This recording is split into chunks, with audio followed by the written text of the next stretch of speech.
Apparently I'm dropping frames like a madman. Oh, shit. Weird.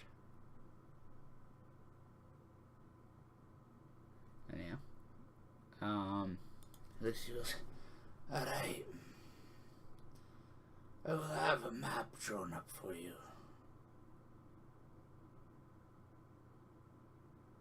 Is there anything you boys need for your adventure?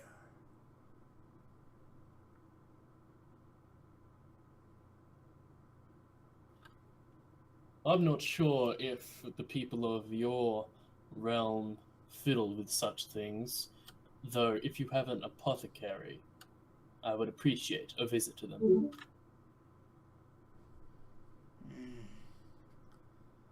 We do have an apothecary in town. I'm sure they would be willing to do business with you.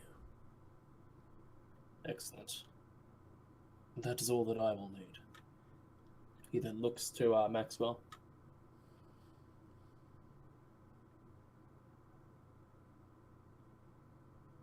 I'm ready to leave whenever. At this point, Not much is needed. Karasier speaks up. I would like to keep focusing my efforts on Dale. My golems have been helping with the construction, and I would be loath to peel them away now. I will be able to catch up when I am done. Beep. Beep, beep, beep, boop. Beep, boop, bop. Yeah.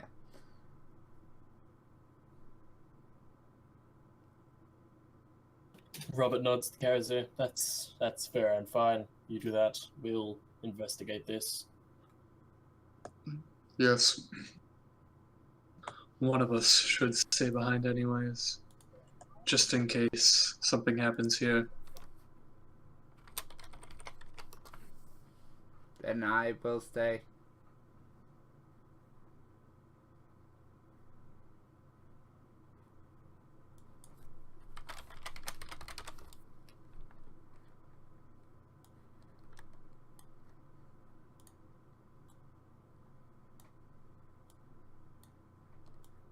At that, the king dismisses you.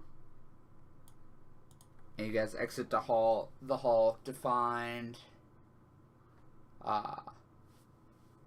standing there Illyria, Gabriel, Robert's squire, and Bastille. And Bastille looks absolutely giddy as it jogs up to Robert. I've got a present for you. Yes, I do. I've been tinkering and tampering, and I went back and changed some things in time. I hope you don't mind. Robert looks extremely concerned, but doesn't interrupt him. Good. I'll take your silence as compliance. So, right around this corner, we have... And he blows a sharp whistle, and you see kind of clattering out of the hallway a majestic-looking griffin. Does Robert recognize it? Yes, you do. You recognize it as the one that you saved from the demons. I didn't think I would ever see that one again. Yes, like I said, I changed a few things in time. And with that, you kind of have flashes of memory of... Like, you still remember what originally happened, but then you also remember that you did, in fact, manage to tame it. And that it had been dealt a rather harsh blow in combat, and was left to recover in Gontalgrim.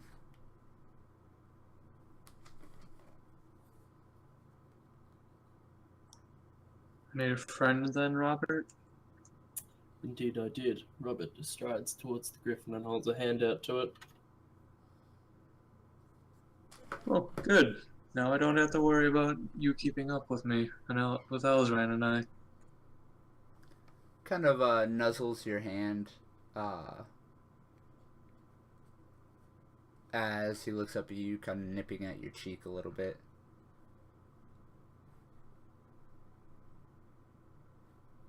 Robert pats its head. Go ahead and throw.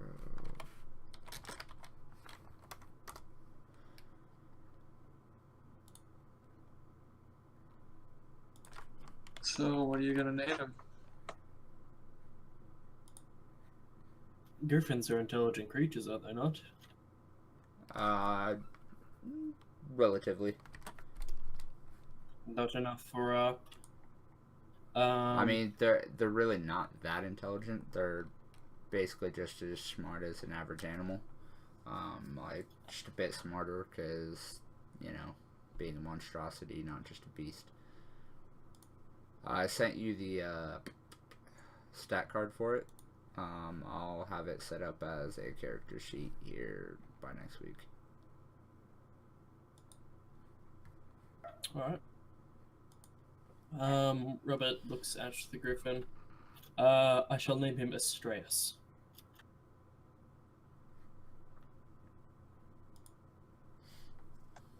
I'll try to remember that name.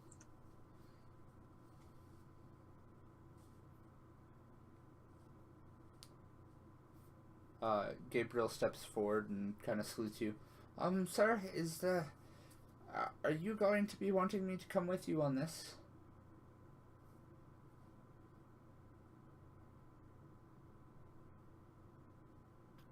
I believe that you should come along, yes. This may be some experience that you need. Just stay in the back and try not to aggravate any larger monsters if they do indeed show themselves. Alright, sir. I could do that. You do see the Gabriel stat card, correct? Gabriel.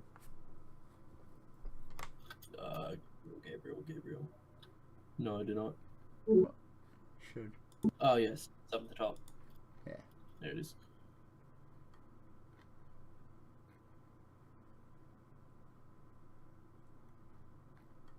Oh, he's a fucking level 2. Yeah. Poor Gabriel.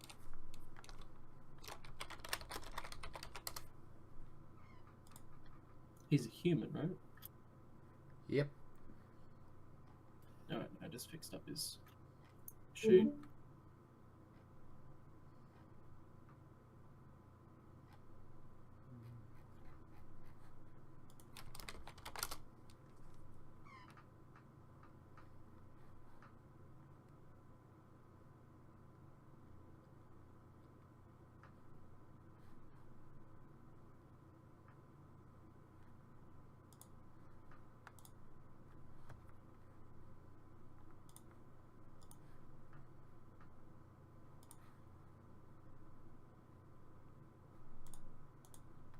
Just pop in, lock in, drop this. So, does our group know what we're doing? Within the hour, you guys are given a map that details a secret route to the Iron Mountains.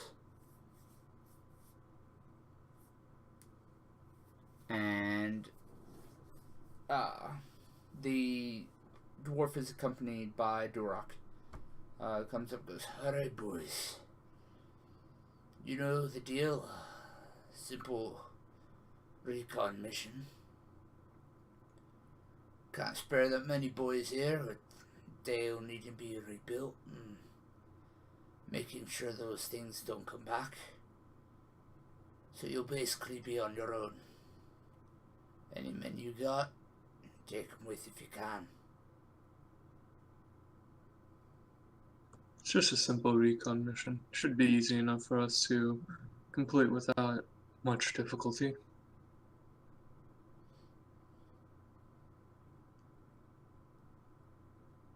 With that griffin, should be able to make good time. don't expect you all to be gone too much, so... Sorry.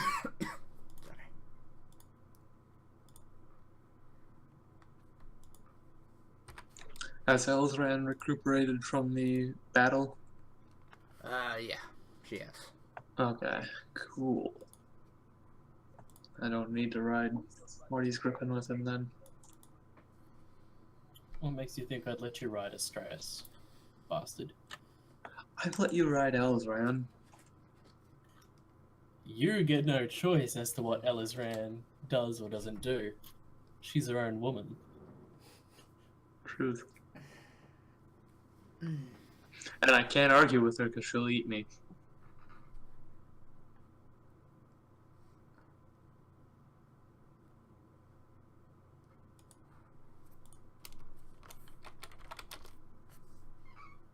It's okay, Slots hates me too.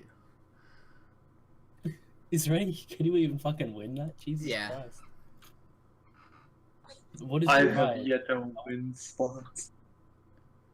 Do you just double your things if you win? Yeah. It's just a simple gamble, essentially.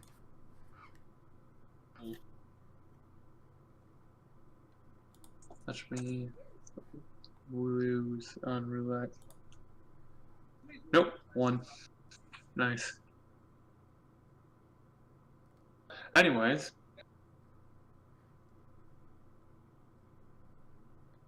And you can do more if you do slots like 1,000. You can gamble 1,000 or something. I would not because slots never wins anyways. Yeah. Anyhow. Meanwhile, roulette seems to have the greatest win chances. Win rate, that's what I'm thinking of.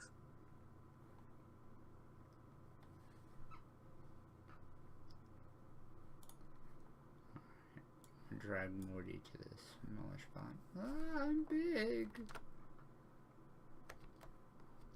What are you doing? I was just adjusting the cameras and whatnot.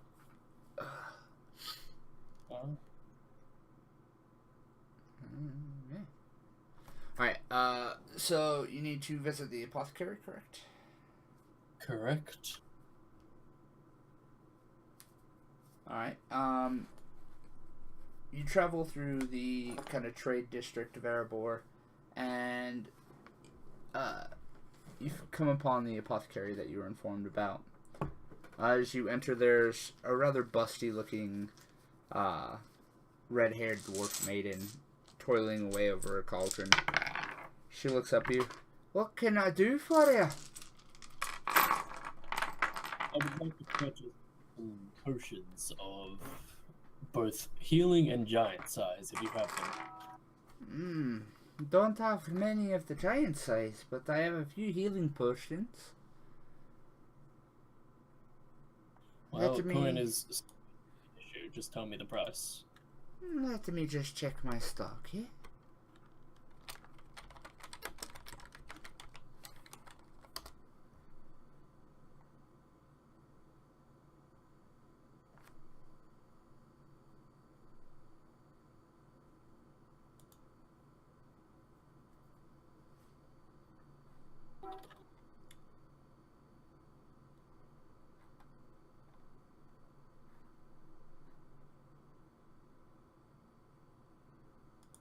Alright, let me check this real quick. Where the fuck is it? There we go.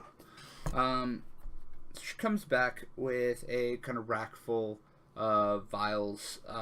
Several of them all look the same. This kind of calm kind of pale green looking elixirs. They're of various sizes.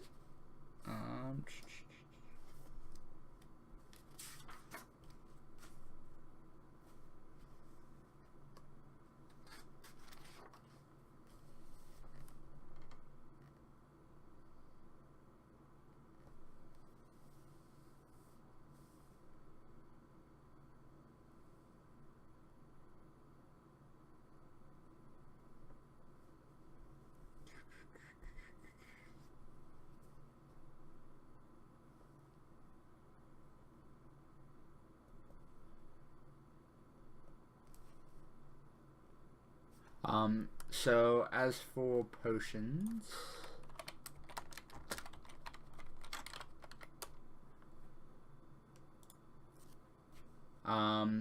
there's 3 potions of greater healing, and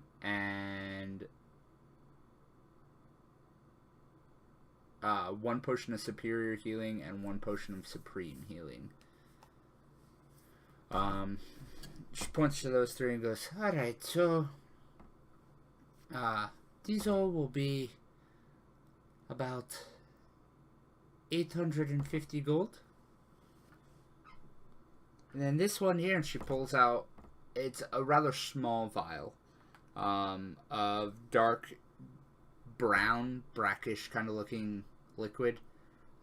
This one will be about 200. It's a potion of giant strength, or giant size.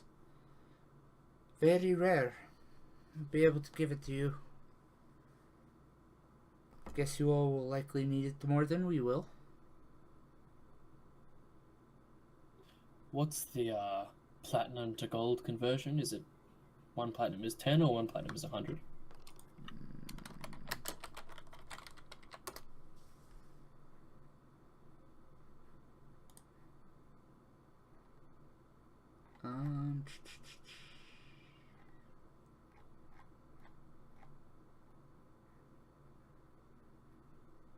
One platinum is 10 gold, yeah. Right. Robert hands her the money. Let me just deduct it. So that was 1,050 for the lot, yeah? Yeah. Yep. Let me go on.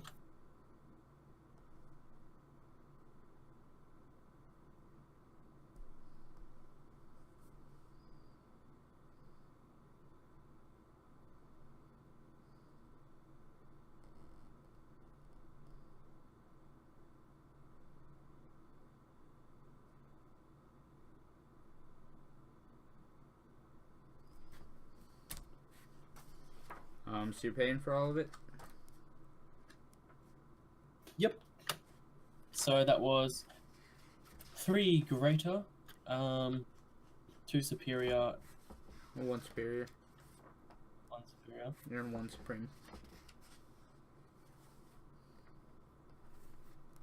And then a potion of giant size.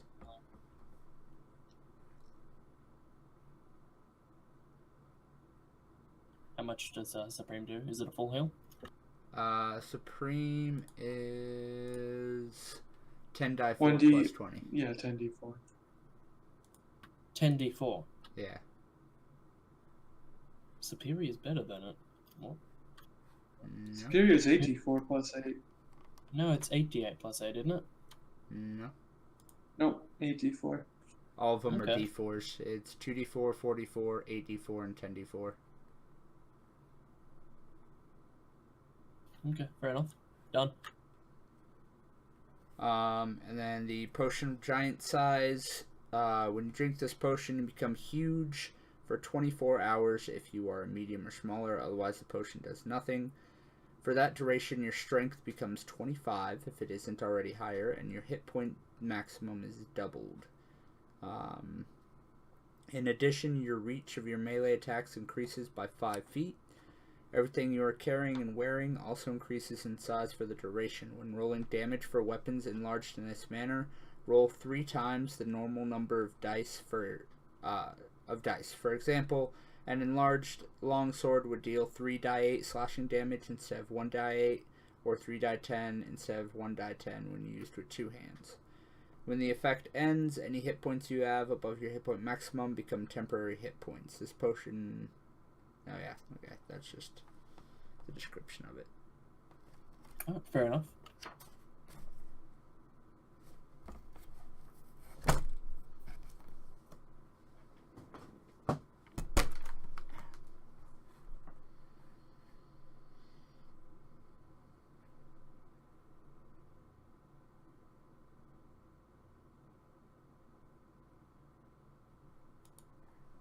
Alright, anything else you guys are planning on doing before heading out? No, I don't have anything in mind. Alright. No, I don't have anything either.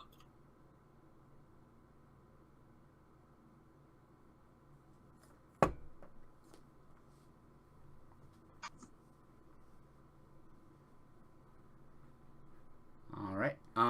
So just to go over some basics, Foley, you will be in charge of Bastille. You already know that I swapped over that character sheet. And Ellisrand. I mean, all my usual. Yeah, basically. Morty, you will have your Griffin, and you will have Gabriel. And actually, I'm going to give you... Where is he? Or where's she? There she is. I'll give you Macho as well. Macho. I have yet to confirm what gender this goddamn kobold is. Macho's theory is a girl. I'm Is it a girl? Yeah, it's a sure. girl. Okay, it is a girl. Like half the time it's called a boy, half the time it's called a girl, so I'm just like, Yeah, and so you'll have your Griffin, Gabriel, and Macho, and I will still be running Illyria. Speaking of Illyria, Illyria actually pulls you to the side, Maxwell, and she kind of grabs you by the front of your tunic and kisses you, and then kind of starts smoothing it out and goes, It's going to be a time when we get to stop fighting. Right? yes, of course. You can't die on me, Maxwell. I've become far too attached to you.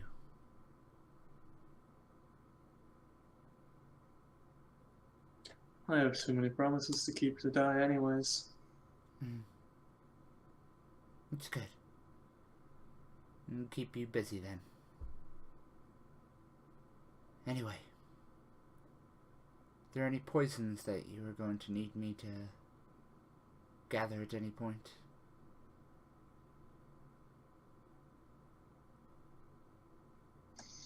Honestly, I don't know what we'll be fighting in this land and what poisons will be effective.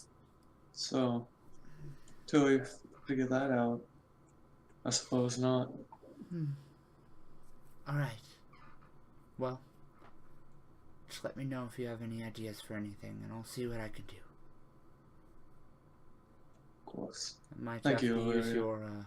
might have to use your portals, but yeah. They're there for a reason. Alright, well, she kind of starts absentmindedly just kind of adjusting your tunic and whatnot. She goes, alright, we should get going then. It's best to cover as much time as we can after dark. The Razak out there, we don't want them to see Ellisrand flying.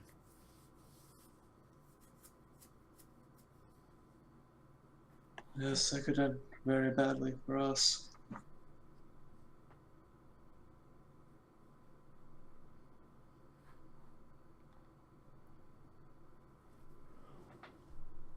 And shall we leave then? To the mission? If there's nothing you or Robert has to do, Bastille and I are ready, and Macho's always ready to punch something.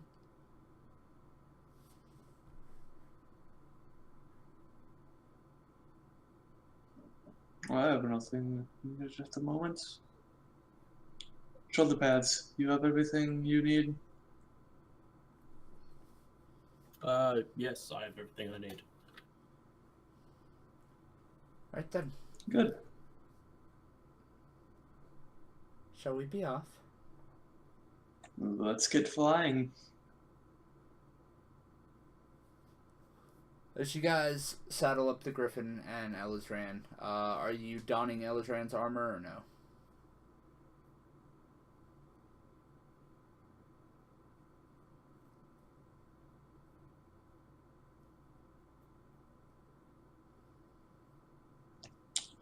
Sure.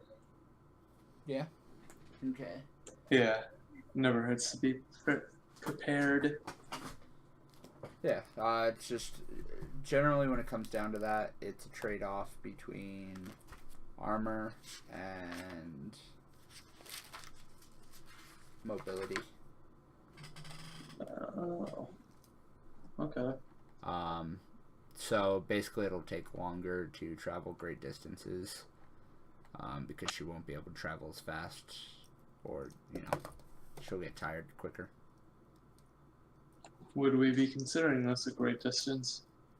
It's not too great of a distance, but it's still going to be a couple days travel.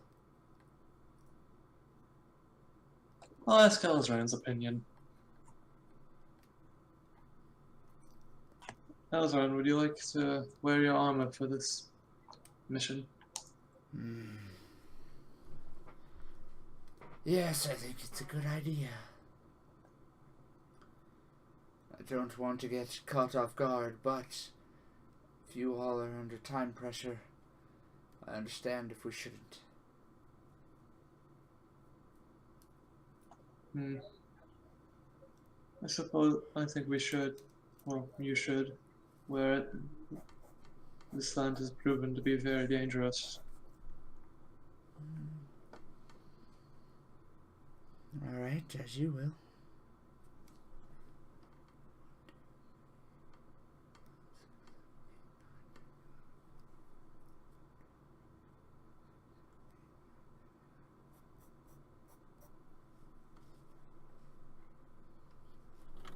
You guys get her armor strapped on, and by mid-afternoon, you guys are off, flying to the east. You guys travel for about 12 hours before you have to touch down to make camp.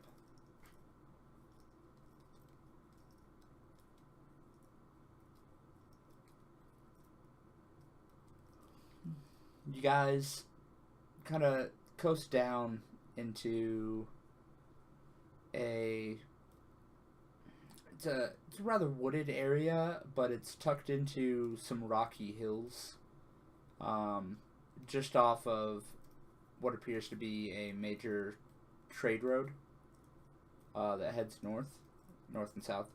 You guys tuck up in the trees, get concealed and everything, trying your best to conceal Elizran from the air and from higher ground. And you guys settle in for camp. Who is going to be first, second, and third watch? I'm last watch. Alright, I will go ahead and have Illyria be second watch then.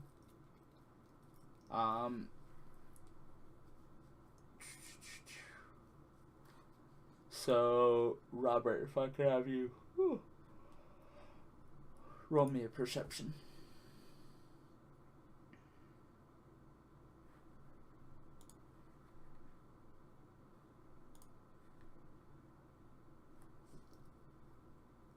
Hey, the first roll of the session. Let's see.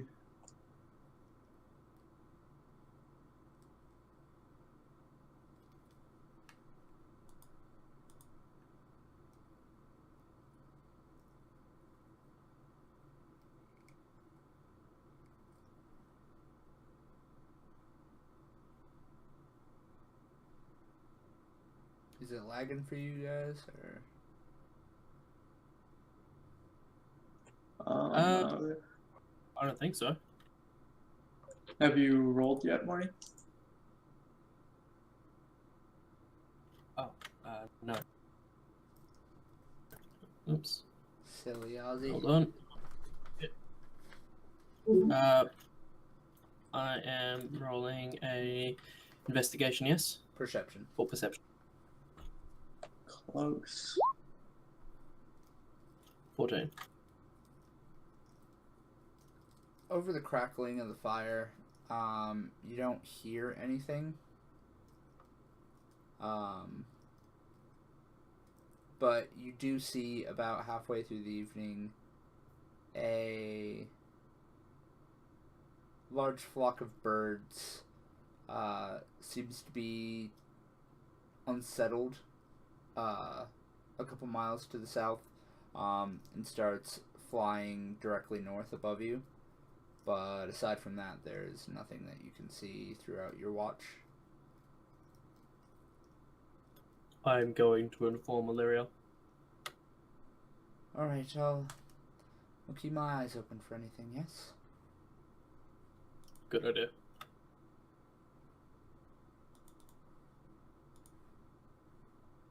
And with that, you switch off watch.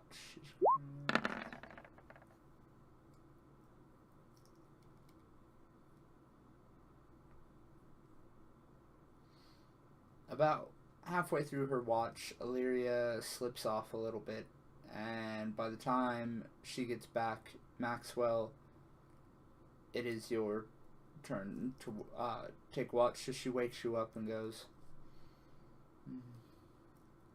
"The animals nearby are restless. You'd do wise to keep an eye out." Alright. Thank you, Illyria. So, have you seen a reason why they're restless? Not from what I can tell, but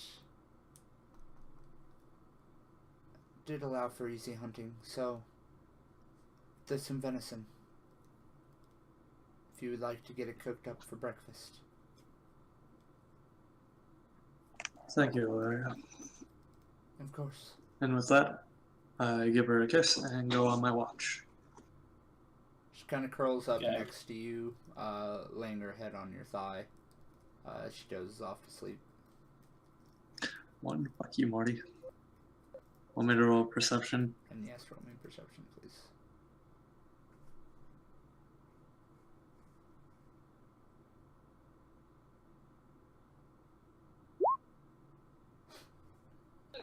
That's my perception. As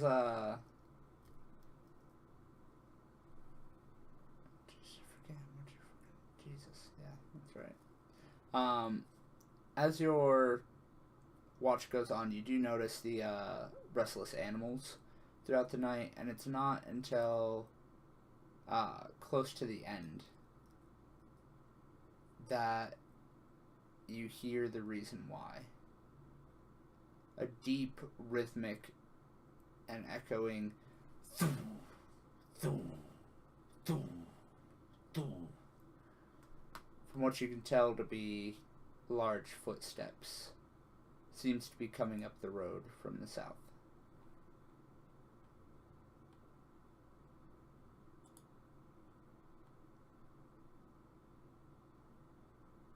Quietly, I'm gonna wake up Robert and Illyria and inform them of what I hear and tell them that I'm going to go investigate it quickly to make sure it's nothing bad coming. If you're not back in 20 minutes, I'll go investigate it myself. Alright. Thanks, shoulder pads. Robert nods to him.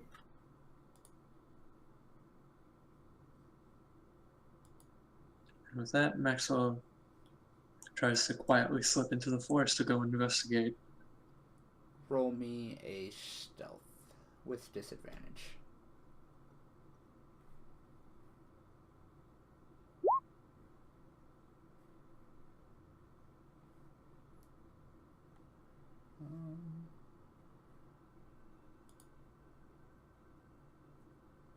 Alright, you managed to sneak up on top of a rock, overlooking the road, and you pull your invisibility cloak on just in time as you see walking down the road are 6 rather large creatures with huge tusks and trunks, carrying on their backs large, almost. You've seen them before. I don't honestly know what they're called right now. Blah. I'm freaking too tired to do that. Huh? Haradra? Well, no, I'm talking about the like baskets on their back or whatever. But yeah, you do see that they're marching along with what seemed to be some form of goblins and half orcs, or orcs, as Full well powders.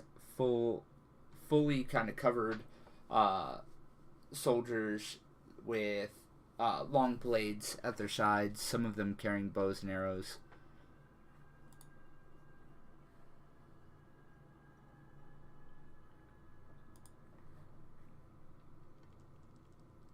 Well,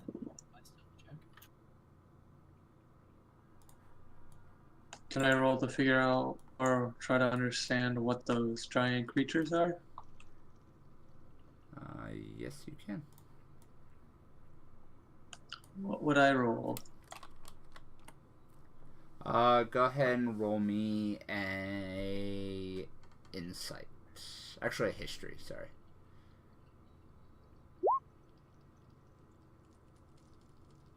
Yeah, you remember that history was not your strong suit in your lessons with King Orc. In fact, you remember specifically a conversation with Oric of why do I care about the tales of dead men? Now you're kicking yourself in the ass for it. God damn it. Has it been 20 minutes? No, it's only been about 5. Okay. And after remembering said conversation, I'm gonna quickly and quietly run back to the camp. All right.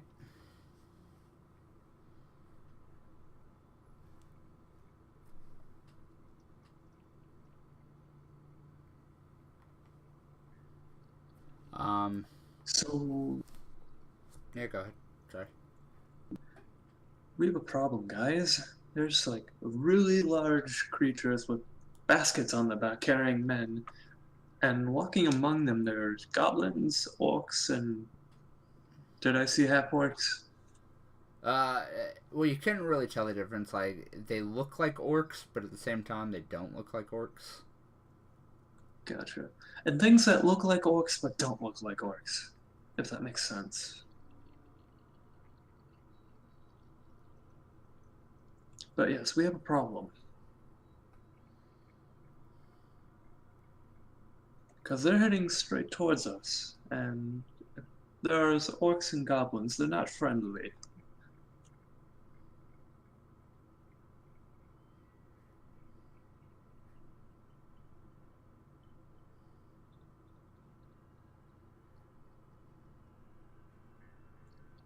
What do you think we should do? Try a run and hide, or should we just try to fight them?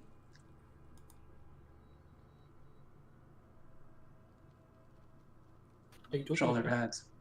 Yes. how many of them are there? A lot. I don't seek to have a repeat of what happened when we've decided to try and fight that demon lord. Perhaps we better let this one pass. Or we can trail behind it to make sure that they're not going to pillage any unsuspecting villages. That shouldn't be too hard. It's not like they're trying to conceal themselves. What you did see from them is they appear to be a war band of sorts. They do seem to be marching with purpose. Like, they're marching to go to war. Yeah, that's what they're doing. Then I think it's in our best interest to follow them. It will delay our mission to the Iron Hills, But if it protects a few lives, then it's a worthy sacrifice.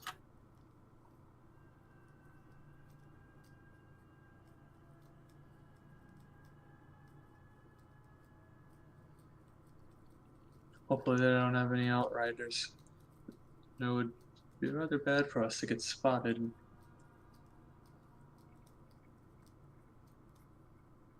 As you say that, Illyria quickly covers the fire with a wet tarp, trying to stifle as much smoke as she can. And Gabriel and Bastille awaken to her proddings, as Macho already seems to be awake. She had smelt the cooking venison and got up to feast early.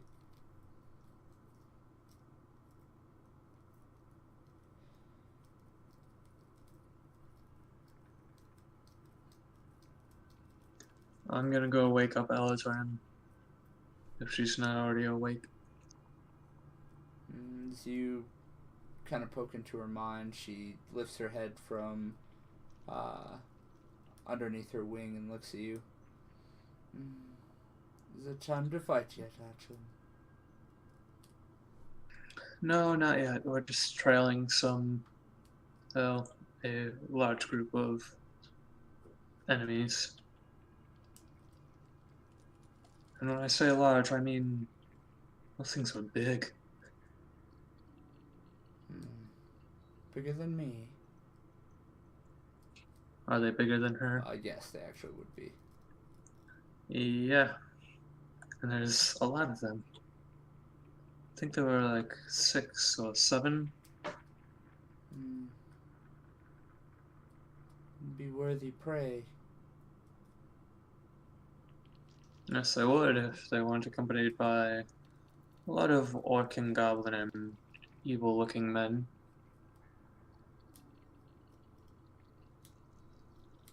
Right now, it would be a very difficult fight. Do you think? Wait, am I involved in this conversation? Or are you talking privately to Elizran? I think I'm talking mentally to her. Okay, I wouldn't butt in then. Nosy paladin. So you guys plan on stalking this horde? Correct. Alright, so you guys pack up camp. Is there anything you guys want to do before you set off to stalk them?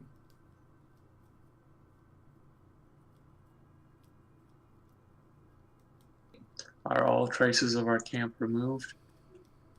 Roll me a survival. Both of you. Should I roll it? Yeah.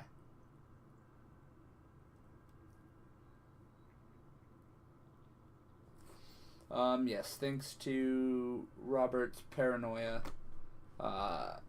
you guys make sure that you basically scourge the area of your presence, including covering up any footprints or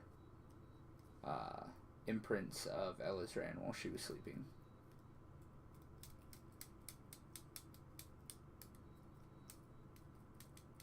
How much time has passed?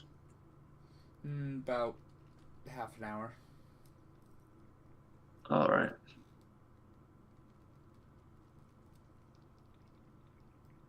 With that, I tell the group, come, we should go make sure they're still moving.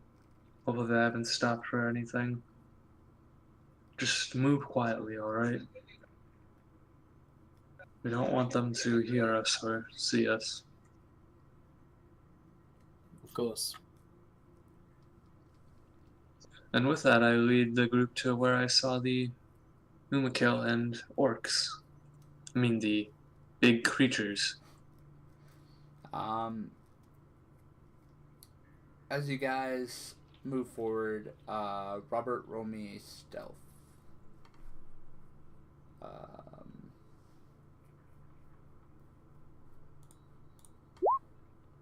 Oh wow, that's actually a good roll for me.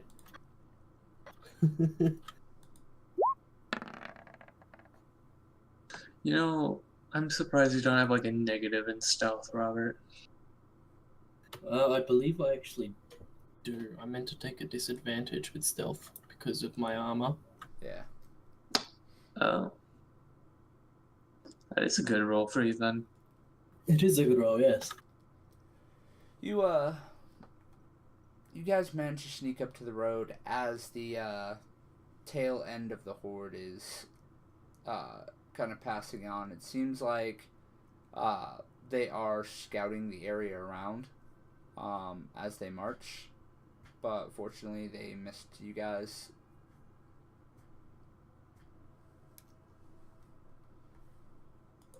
They're definitely looking for something. No doubt about that. I'm just gonna go back real quick. Alright.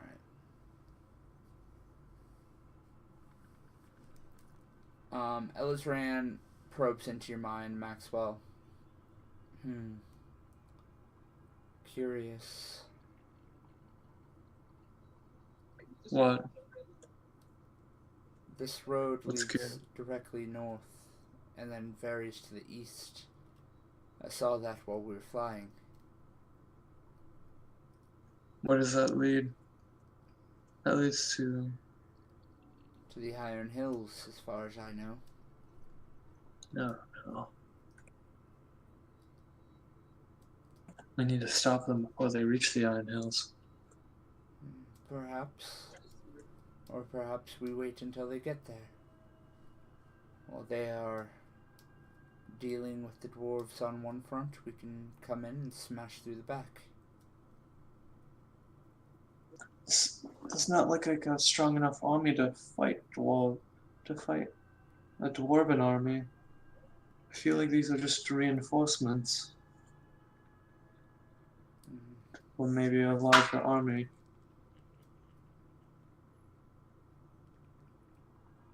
You might be right. Perhaps this explains why they lost contact. Perhaps they are already under siege. Either way, if we let this group reach the Iron Hills, could be bad for everyone.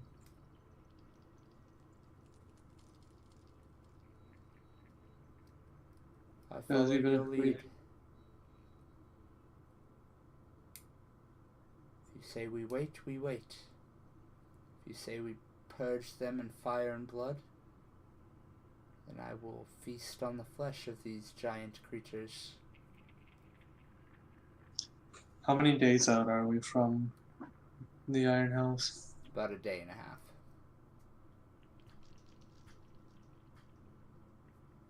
And that's Maybe they'll just make, marching the road. If you guys would have flown, you would have reached there by now.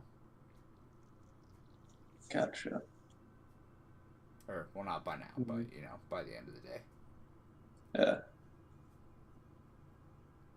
We're still a ways out from the Iron Hills. Maybe they'll stop and make camp. If they do, we can ambush them there. Take them by surprise. Look with your eyes, hatchling. Tell me what you see. Roll me a investigation.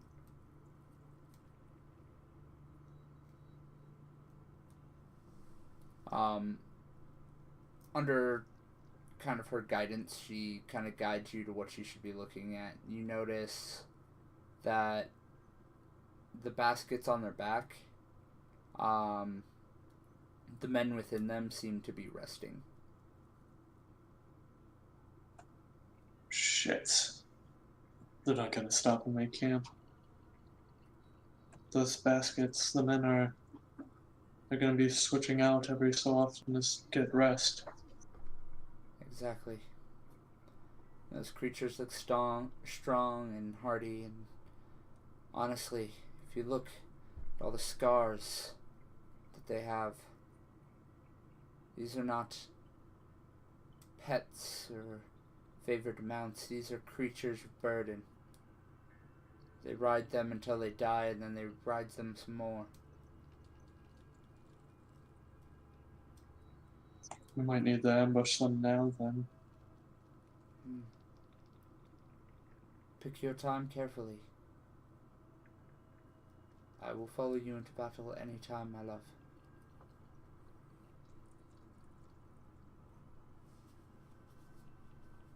What are the baskets made out of? Mostly out of leather and a strange looking wood. Doesn't necessarily look, roll me a survival, actually. But it doesn't look like normal wood to you. Yeah, you don't know. You don't know what exactly it's made out of, but it seems to be wood and leather. Elzran, tell me something. Do you think those baskets might be flammable? There's only one way to see. You're right.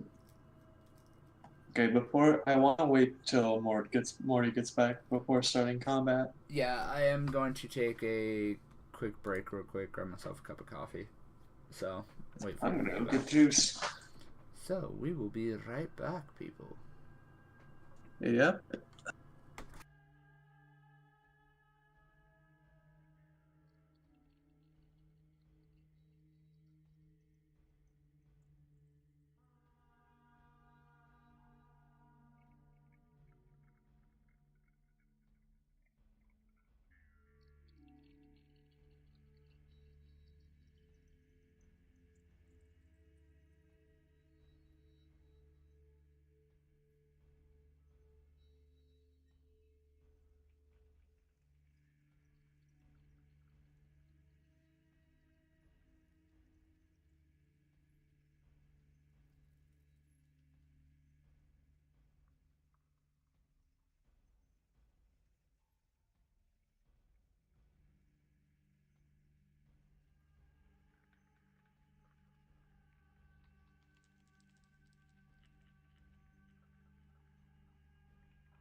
Okay, I'm back.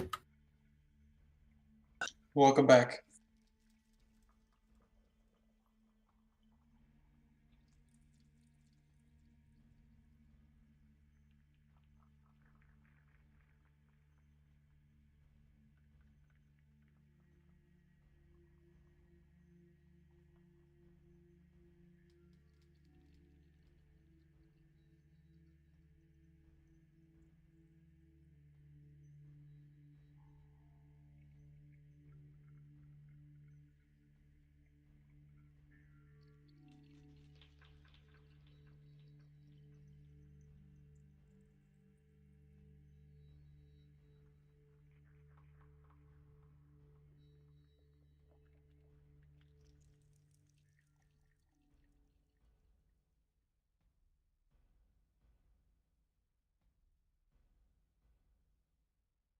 What are you eating? It looks good. Chocolate brownie. Fuck you, I haven't had a brownie in a long time. I want one now. It's like really nice. It's got jam in the center. I believe. I'm pretty sure Americans still call it jam. Are you talking? Yeah, probably.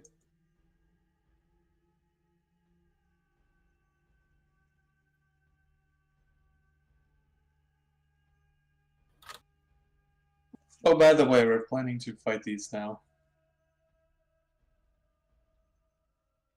All right. So just wait till Drip gets back, then I'll tell you the plan.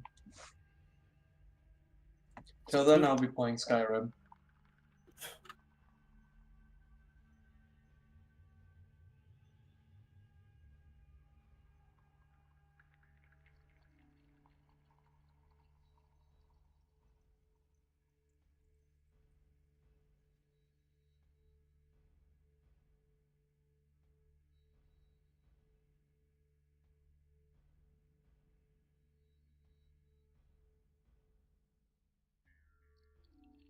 Alright, sorry about that. We are back. No worries. Alright, have you told Mochi the battle plan? No, not yet. I was waiting until you got back. Alright.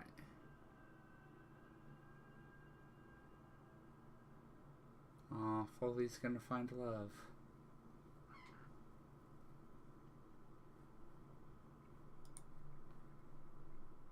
Alright, go ahead.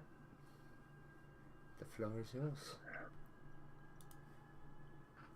Alright, show the pets. Here's the plan. They're actually on a road to the Iron Hills right now. They're not going to stop. Inside the baskets, the men are resting. And from what I'm gonna guess, those walking will be switching out with those resting at the moment. They're not gonna stop until they reach the Iron Hills. And from what Ozren and I are guessing, this might actually just be reinforcements for a large army already fighting the dwarves at the Iron Hills. That might be why they lost contact with them. Indeed. Let's cut off this reinforcement then. Correct. I'm gonna first, before we truly fight them, I'm gonna see if those baskets on the creatures are flammable or not. I'm pretty sure most things are flammable. Fair enough. You guys can go ahead and feel free to position yourselves however you wish. I'm gonna stay in the trees.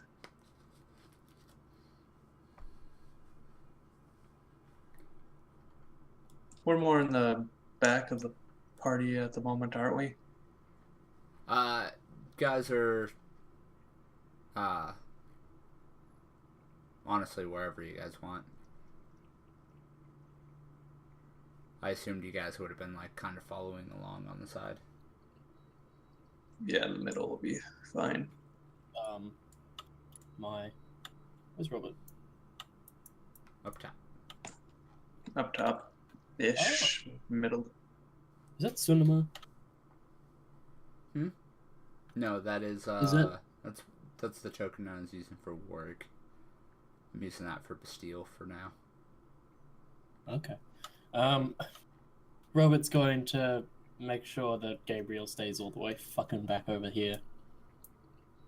Hiding behind a rock, keeping an eye out so he doesn't, get axed in the head by an Urko. Alright. You need this experience. Go hide behind that rock. And can you control your griffin? I can. Okay. I don't want to lose my griffin. I just know it's gonna die if I try to do stuff.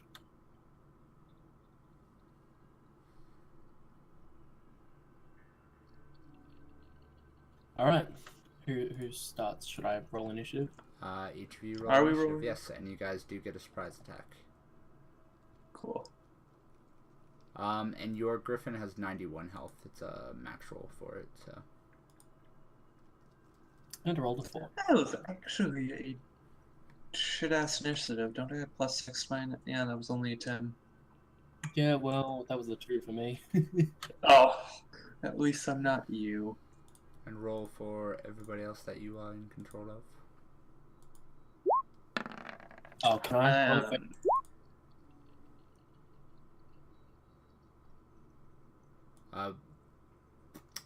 Sathir is right next to you, by the way. Okay. I can't click on what's his name's token. Bastile's. 1 second. That's because Bastille's under my control. Oh yeah, crap.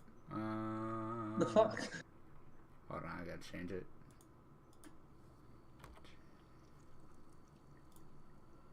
Stealing my Oh, NPGs, Marty. I can't roll for my Griffon. So is it just going to be matched to mine? Yeah. Okay. I wish you could 2 understand net me. ones in a row. You should Showing talk to that. Omnia about that. I don't fucking know Omnia. God. Yeah, you do. You know Omnia. She was part of the party for like 3 sessions. For a session. 2 sessions. Okay. Yeah, I think it was actually only 1. I was trying to be optimistic, alright? Anyways, with my surprise attack, channeling through a gem, Blame me, I'm asshole. gonna cast Brissinger on this basket / Mumakil / creature thing. I'll roll my magic and Brissinger and all that shit. Alright. There's the magic. Now let me actually try to find that.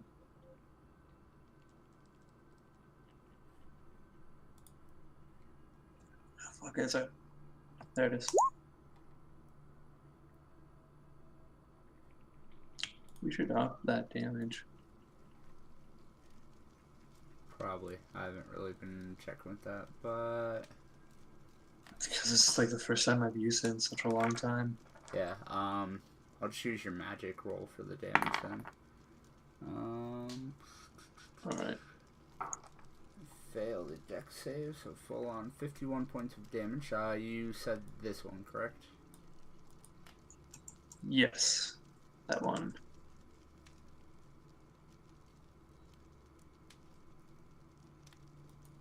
Boom. So that one has caught fire. That's number 3.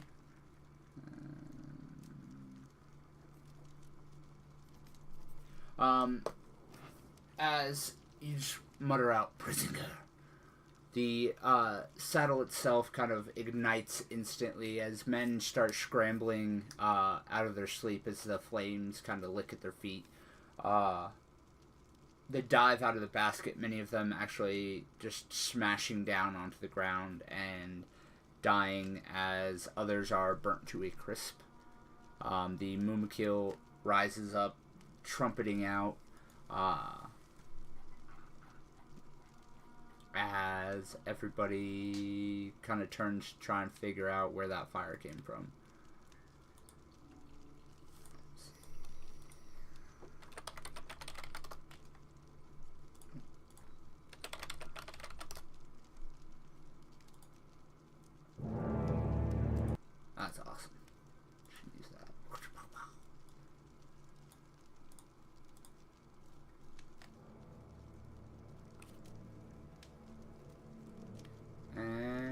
Yeah, so, Robert, you get a surprise attack, as does everybody else.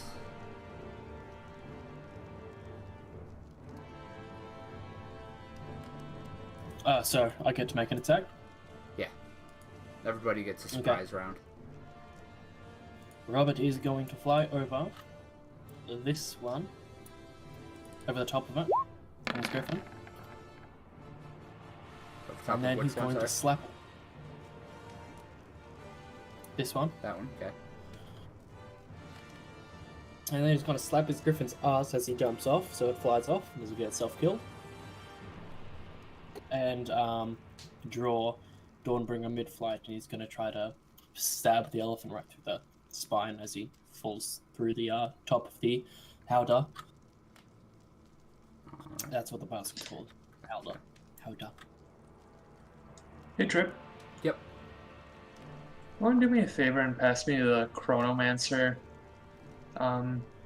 thing that you gave me before? Okay, new laptop, so I don't have it on here.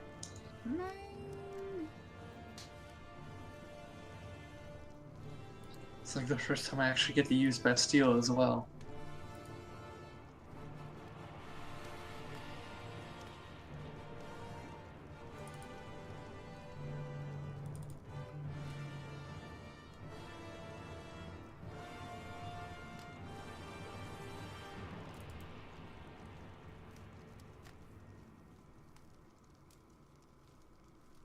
There you go. Thanks, Trip. As you're using your greatsword.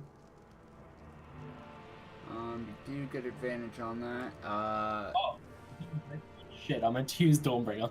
Okay. You do get advantage. It's 31, 37 damage. Alright. As you slam down into the lead Mumakil, you actually slash through one of the straps as you come down. You land in the very center, just stabbing into it. You don't actually hit its spine, but you get pretty close as it kind of rears up in pain. You do get one more attack, but you do see that 4 or 5 of the armored men have kind of woken up from everything going on and are just staring at you. Their bows drawn with arrows all pointed at you. I'm going to try to cut another strap and then leap off. Okay. Not the strap on the same side, so it actually fucking slides off. Obviously. Alright. So attack and then acrobatics? Yes.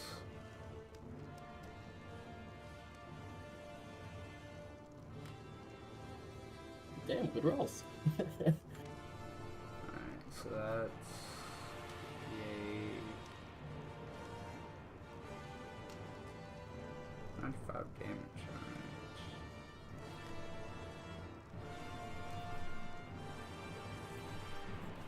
Alright.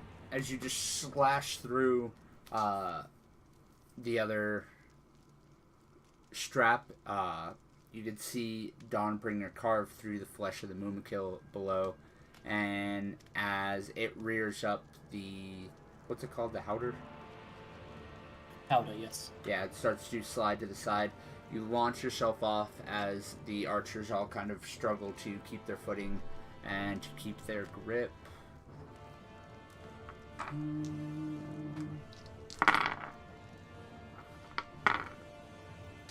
Only 2 of them manage to grab onto the back of the Mumakil in time, as the other 3 slip off with the howdah and slam down to the ground. You manage to launch yourself off, but you do still take damage.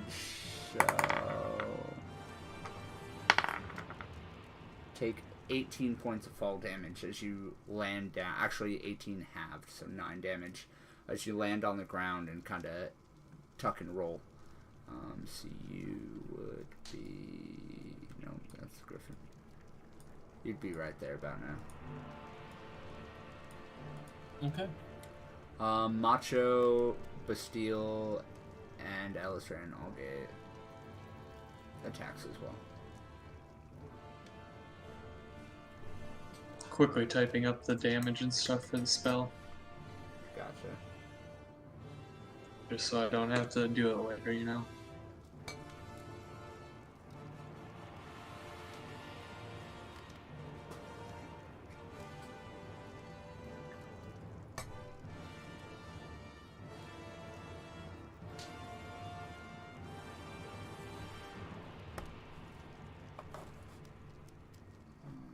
All right. Let me just make sure that's correct. Yes.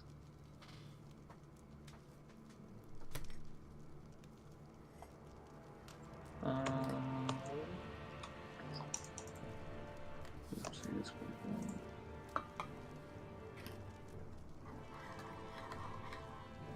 Bastille is gonna move over here and then throw a time bomb right there.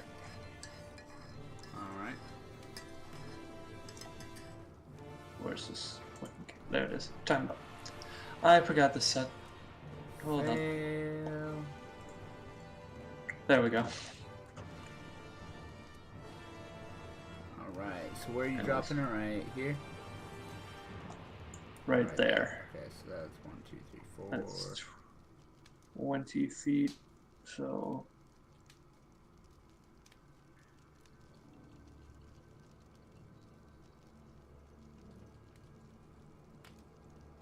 basically it's the 3 Mumakil around in the back. 1, 2, 3, 4, 5, 6. Okay, the Mumakil will not be able to dodge that. So that's 34 points of damage.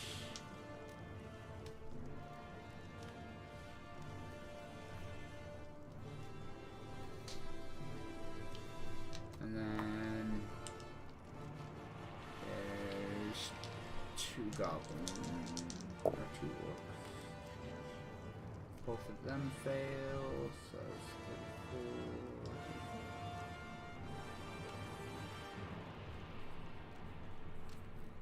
And then how many rounds? 1, 2, 3, 4. So you get 5 of them in that blast. Success, fail, fail. Success, success. So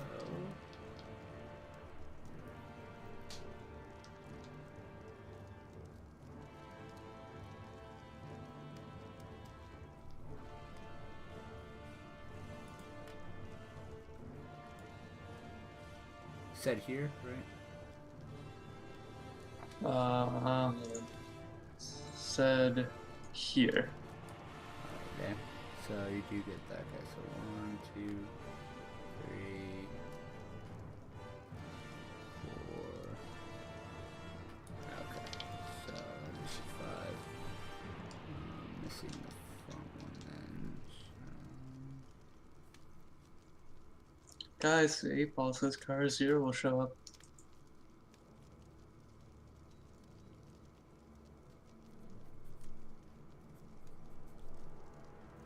So that is 17? Yeah, 17.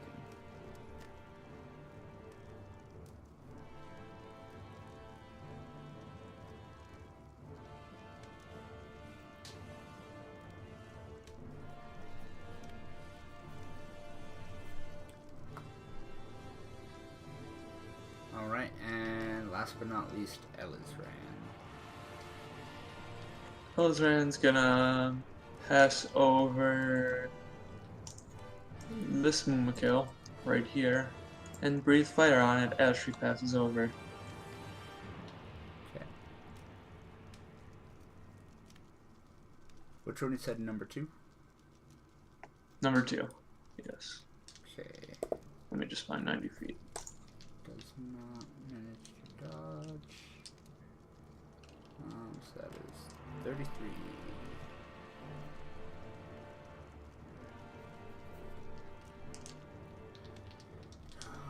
Alrighty. And Illyrio. What does Illyria's damage do? So 14 means 20 per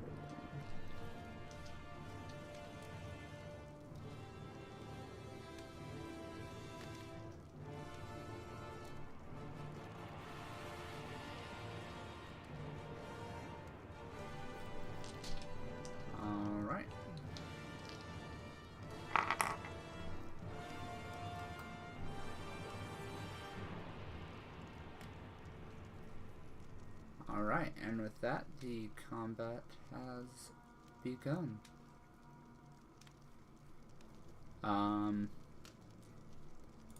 So this guy... Actually, okay, it's boom, boom, boom. Okay, so these three. These guys all kind of spread out. Some of them heading towards that side of the hill. This guy sprints forward. It's the Mumakil right here. Freaks out. Actually need to roll ammo handling. They did manage to keep it under control. So it actually turns and starts to trample towards the tree line. Which bashes those guys over with.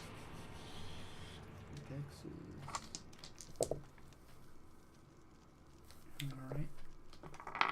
One of the guys is unable to actually get out of the way in time and is crushed by the Mumakil. That's why you don't bring wild animals into a fight, all I'm saying. This guy turns and right, something like that. Can't even fucking see. Maybe closer. Yeah, this guy turns and charges forward through the legs of the Mumakil up to Robert. Robert. Yes. What is your AC at? Oh, fail. 29. What was that? 29. 29. Turn this down. Yep, some damn high AC. Alright, so the first strike against you kind of bounces off your shoulder pad, but it kind of pushes you down a little bit, so when you turn to react, he slashes down, kind of just slamming into your shoulder. His blade doesn't go too deep, but it does go deep enough. That is a 12 and a 4. So please take 9 plus 14 points of damage. Done.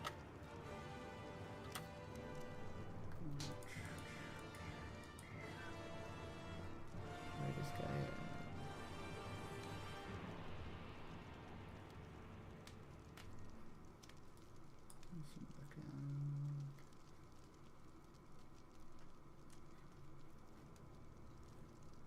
What's A? Is he already back here? Okay, so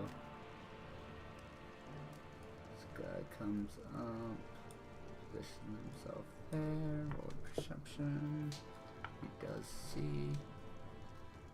Fires off 2 shots with disadvantage. Miss. And now I'm gonna hit. So Bastille, with his kind of head poking out, excited about his work, suddenly is under fire by hand crossbows. The first bolt misses, but the second one sinks into his thigh, dealing 8 damage.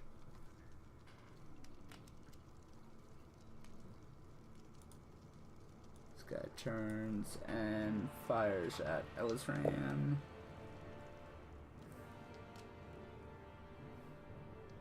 Elizran's AC is 25 right now, right? 29. 29? Alright. So one of the bolts just completely misses from this guy down here. But the second one just kind of bounces off of her chest plate as she makes a flying pass over.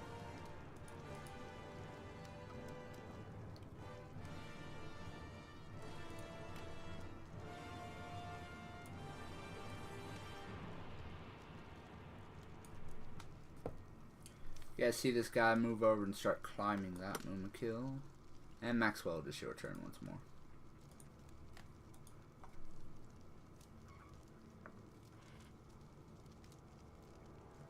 Okay, what is this guy right here? Haradrim. Gotcha.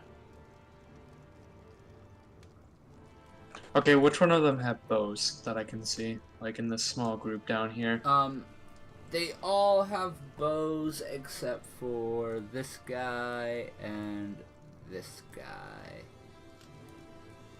Most of the Haradrim have bows and swords. Alright. I'm gonna fire at this Haradrim with the oath bow. The oath bow. Oh. This guy you said? This guy. Okay. The first one actually misses. But the second one does hit. Do I get sneak attack? Unfortunately, you do not, because he is aware... Actually, yeah, you do, because he's aware of Bastille, not you. Yes! I actually still get to do some damage.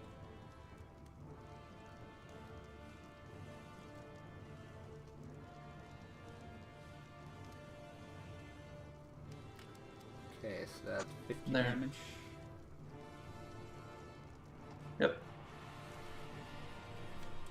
As the arrow flies in, it finds a weak spot on his armor and slams into his shoulder. You can see him kind of just rip out the arrow as blood squirts out of it. You probably hit a important artery.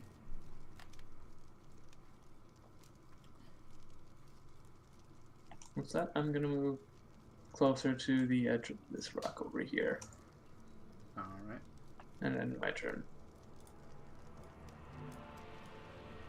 Robert is quickly being surrounded. Yes. It's this guy.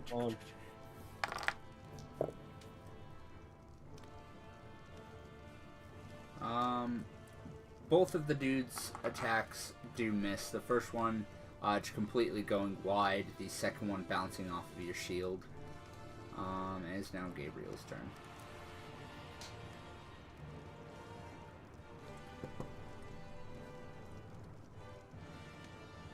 Does Gabriel stay hidden behind the rock?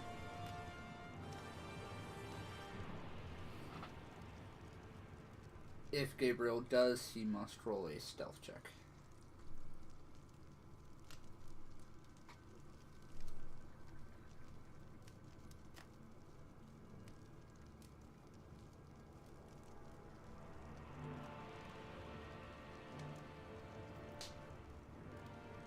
I'm sorry.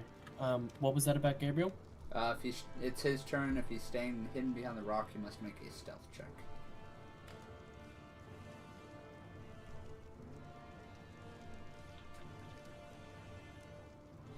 With advantage.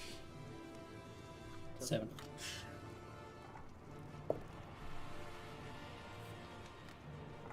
He did not get to roll very well, unfortunately. Alright.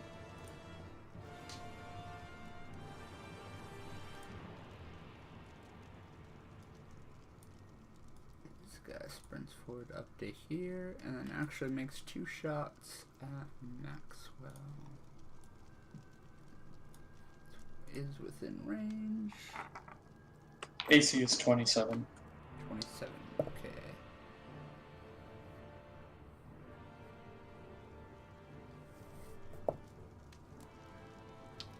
One of the arrow shots actually does hit. Please take 15 points of damage. As one arrow bounces off the rock beside you, you kind of turn to look, and as you do, it just slams into your calf.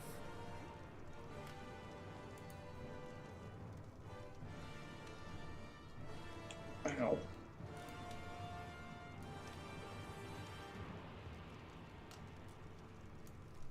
And 2 more arrows fly at you. Both of them, though, completely miss. As you kind of just dance around the arrows from this orc.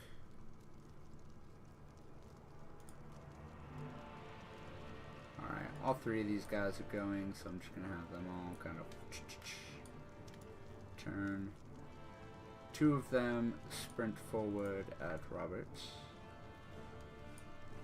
Getting under the feet of the Mumakil. This one comes to here. Actually, he attacks Sathir. This one, though, charges straight into the bushes.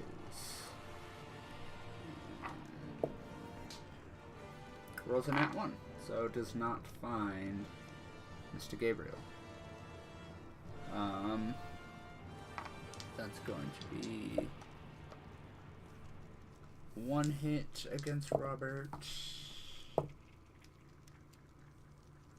And yeah, just 1 hit. So as the two Ricks kind of charge in and start swinging at you, you're able to kind of just deftly block them as you're moving into a more centered position.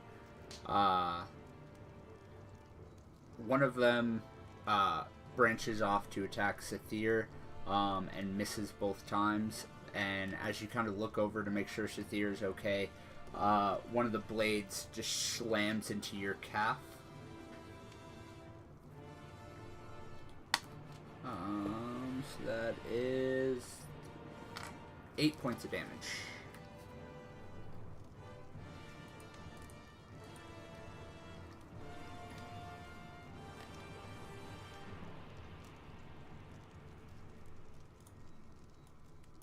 This guy climbs up. That's an acrobatics check. Okay.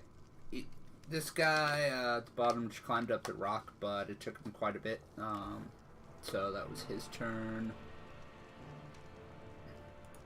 Maxwell, the Mumakil in front of you is the one you set on fire. It turns and starts thrashing wildly. Not attacking you directly, but it does slam into the rock right next to you.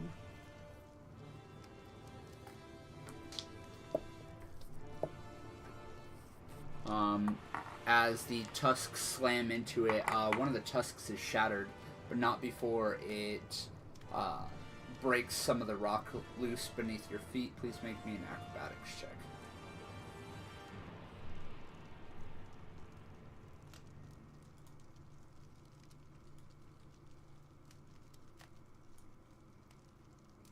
You do manage to jump off in time and land about there. Oh dang, I wanted to jump onto the Mumakil.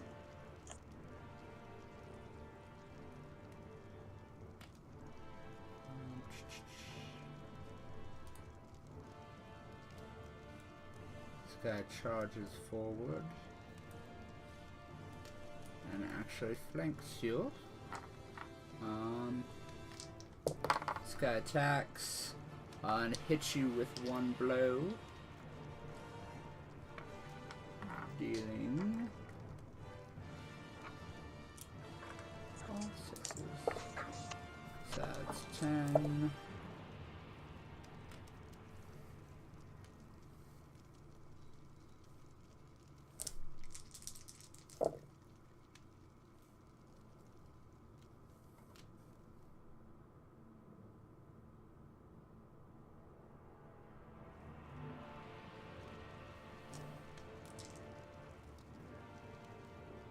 $39 points of damage as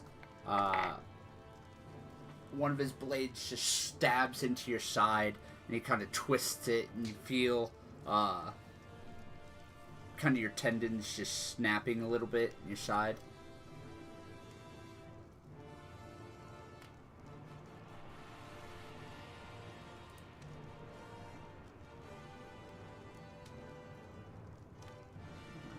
This guy attacks Illyria. Both of those miss. So Mumakil number 2. Mumakil number 2, who has been set on fire as well by Elizran, kind of turns and just charges blindly past towards the tree line. So that is a 1, 2, 3. Please make me a dexterity saving throw, Mr. Maxwell.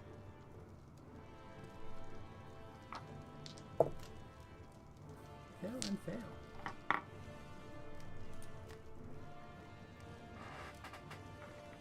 Wait, I failed? No. The two Oh. goblins in their way. Oh, I was like, oh god.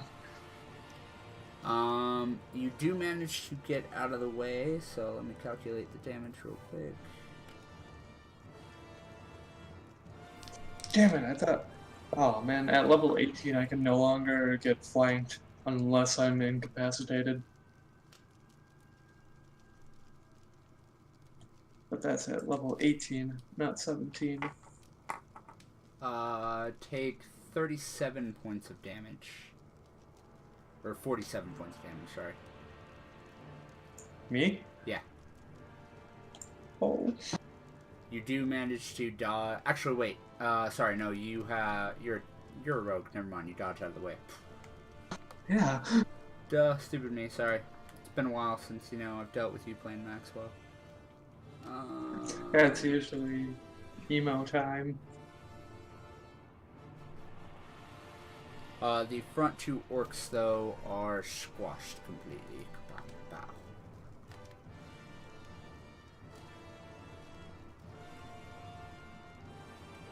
That was 90-something damage that thing did then. Yep. Holy shit. This guy starts climbing the rock. That was bad juju. Yeah, he does make it up in time to slash at Illyria twice. Illyria takes one hit.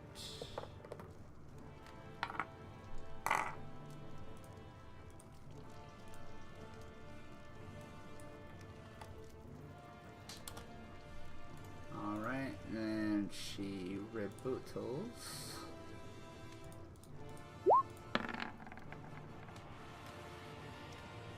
Hit. Damn, she's getting good now. Hey. 17, 27, 36.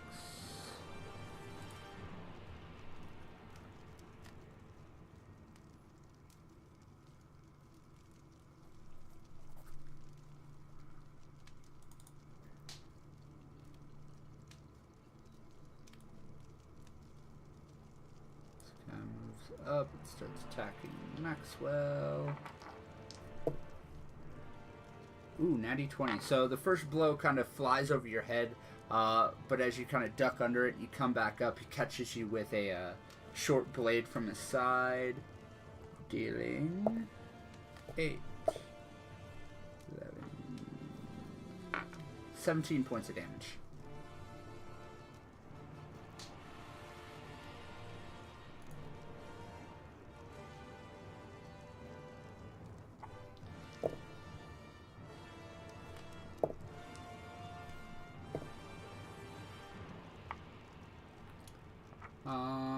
Alright, and then arrows from this Mumakil here start flying towards the rocks where Illyria and Bastille are. Bastille must take 15 points of damage. Illyria takes 10.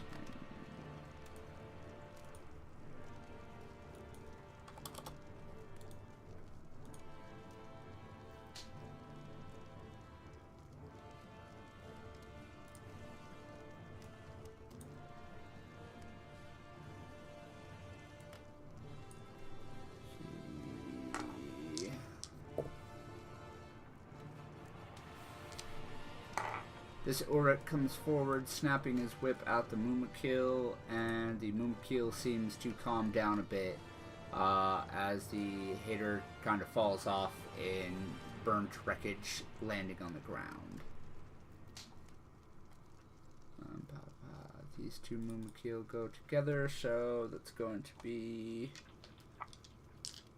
1, 2. Oh wait, that's not a D20. What the fuck am I doing? Miss, hit, and miss. So, Mr. Robert, as a hail of arrows falls down upon you, you're able to kind of use the bodies of the Uruks in front of you as human shields, or Uruk shields, but one arrow does pierce your shoulder, doing 12 points of damage.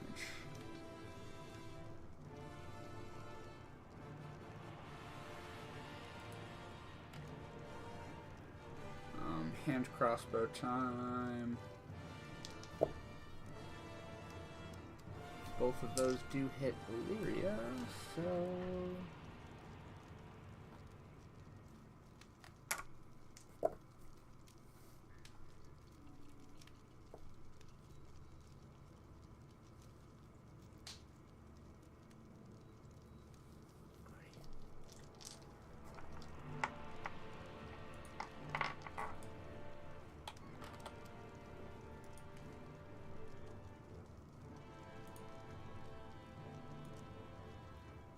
Sky charges up here.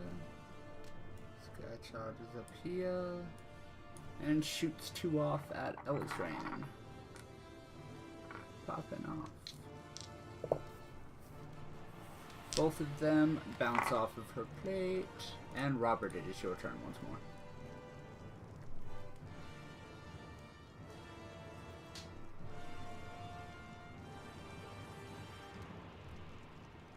Mordecus.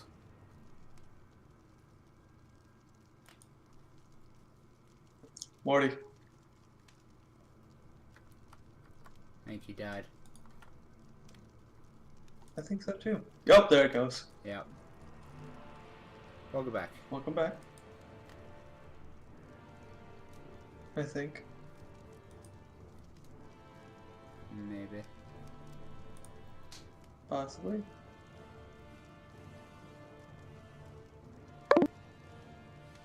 Nope. There he is. Maybe.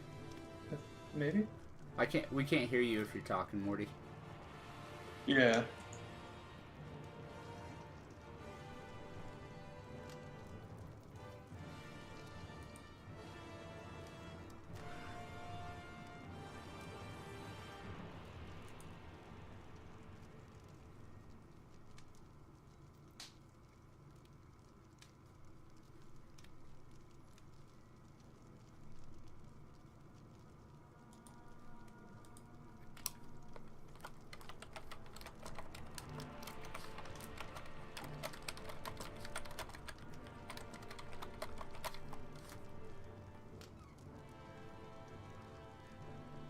Well, there's hope yet.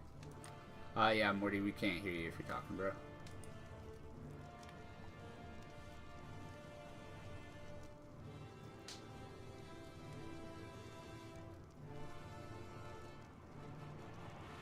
Try restarting Twitch.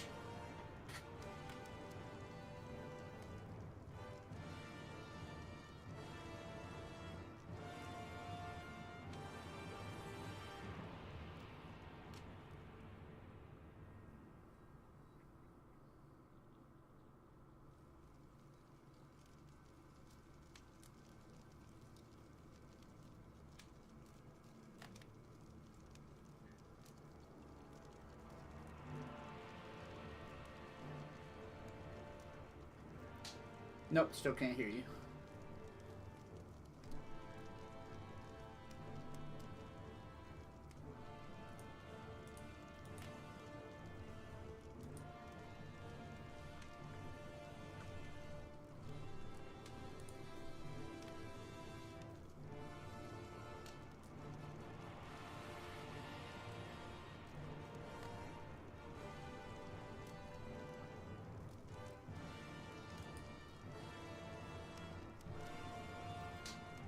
Rickety nickel rip.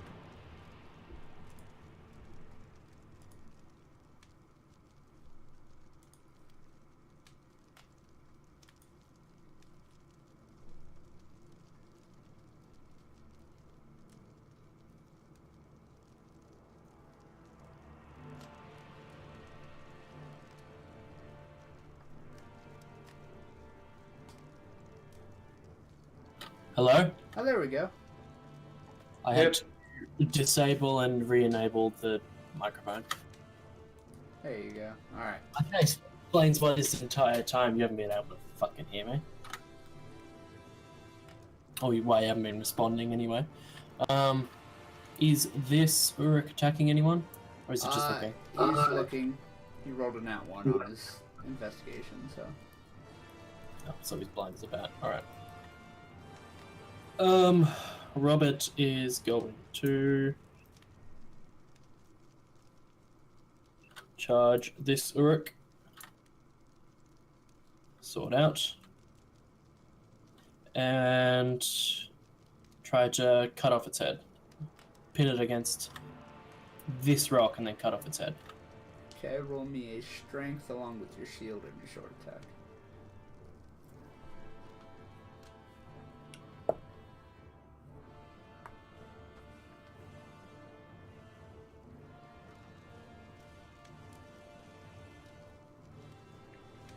Alright, so you are able to pin it up against the rock. You kind of slam your shield into its chest as you kind of pin it up against the rock, and you swing out with Dawnbringer. Dawnbringer does slice into its neck, but you realize that it's got a rather thick neck. So you're probably going to have to hack at it a few times. Dawnbringer is not a physical blade. So? It's also not as powerful as a lightsaber. Calm your shit. Fuck you, give me a lightsaber. But you did just do 50 points of damage, so...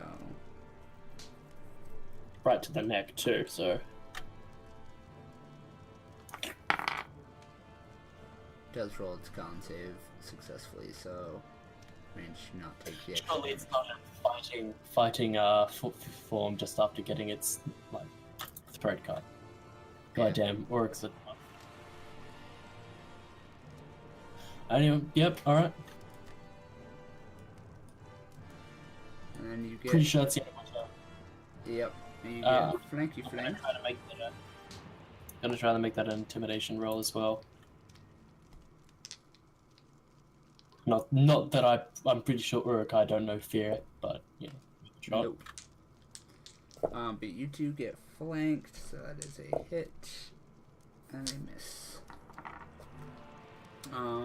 As that little guy comes in and does 10, 22.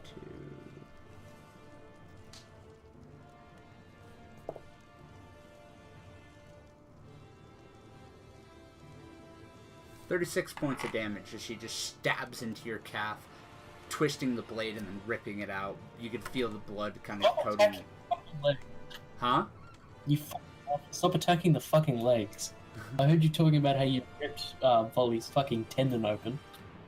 That one was in his side. It was the arrow that shot him in the leg.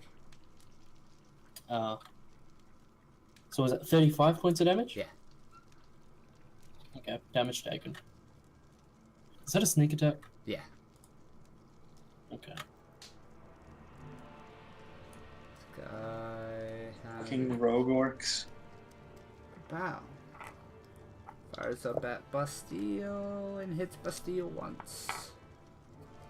So Bastille must take 10 points of damage. And it is now Bastille's turn.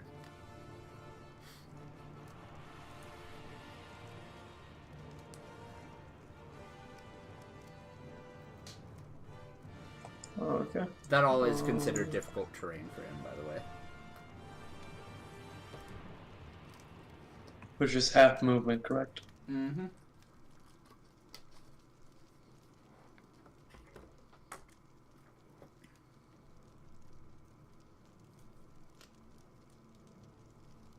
Steel's gonna run back here. And then...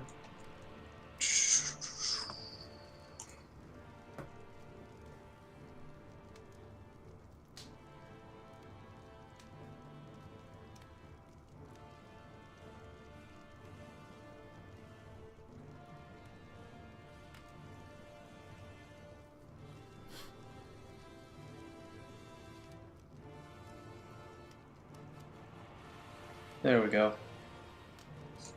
So this no, so here. Okay. So I'm centered on this rock right down here. Okay. He is casting Circle of Death, which has a area of effect of 60 feet. which is why it's so fucking far away.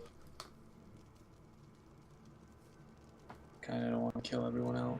All my friends.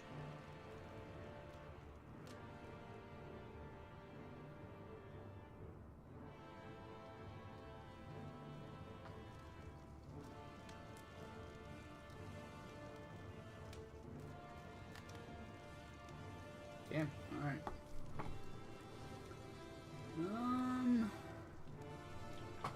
So basically, everyone. So. Everyone down in the bottom, basically. It just doesn't hit Illyria and Ellsram. Or if. Let's see, would that hit El? You might consider that hitting Ellsram. I don't know. Technically, she's high enough in the air, so no. Oh, beautiful. So yeah, basically all the enemies except the one attacking Illyria, basically. Okay, so 1, 2, 3, 4, 5, 6, 7, 8, 9, 10, 11, 12,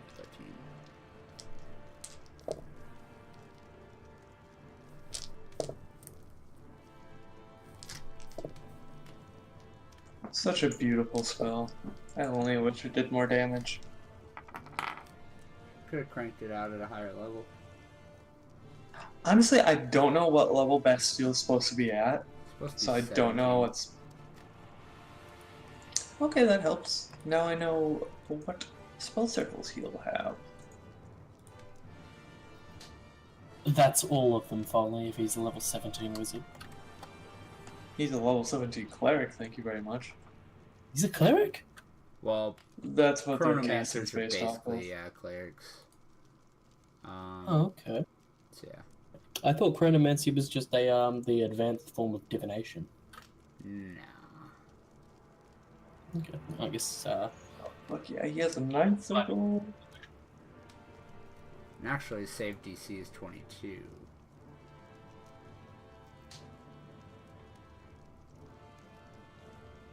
If you want to crank it out at a higher level, you can add another 2d6. Hold up, let me just look at what spells he gets at 9th and 8th and 7th, you know? Alright, well, I'm just going to say you don't then. Just for... Yeah, let's just not for that one. He has power word kill.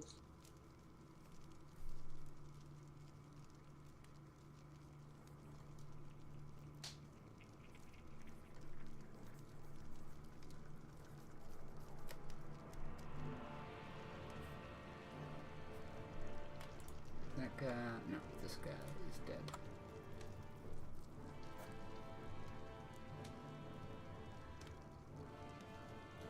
And other than that, we got...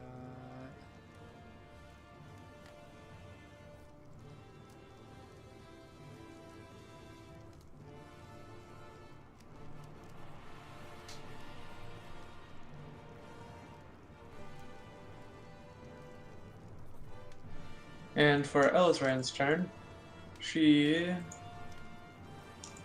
is gonna fly like this down to here first, breathing fire, and like from this Mumakil to this Mumakil. Give me a sec before you roll. I need to check something. Sure. If she can do that, that is. Yeah, she can.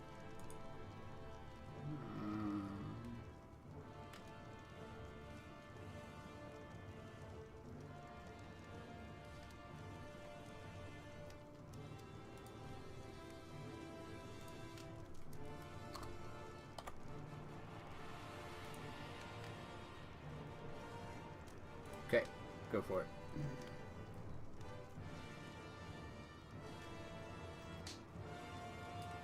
Fire!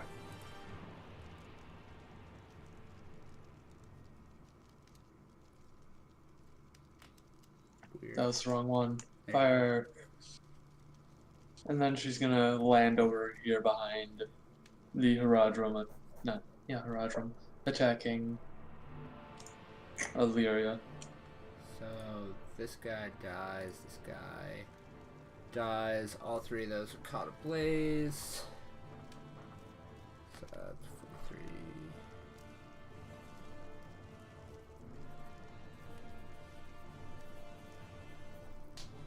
And that orc dies.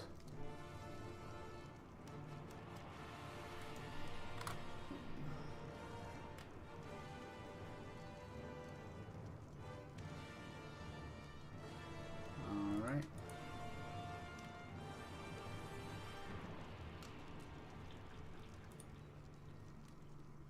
This guy turns and sprints forward to Maxwell.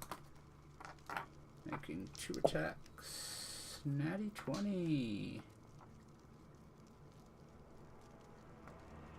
Where them twins at? Twins out.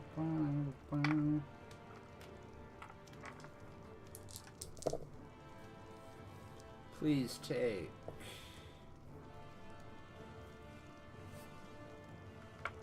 18 points of damage as the first shot kind of slams into your forearm. And you kind of just bring it up, forgetting that you don't have your shield activated right now. But I do have it activated. Oh, you do have it activated? Yeah, that's Okay. why I have my AC at 27. Okay, well, either way. Yeah. You thought it was bigger than it was, and you kind of bring it up, and it just kind of slashes across your forearm, and you can feel the blood kind of soaking down.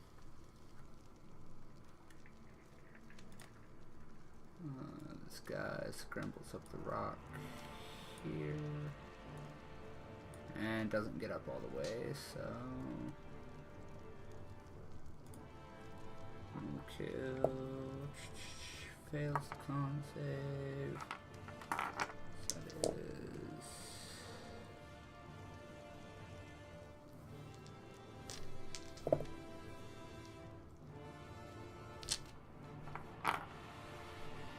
Yeah. This Mumakil kind of turns, starts storming back onto the path.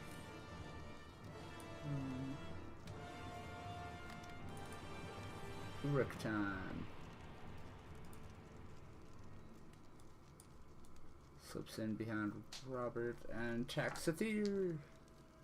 Oh, Robert, you never rolled for Shathir's initiative. I just realized that. Oh, was I controlling Sathir? Yeah. Okay.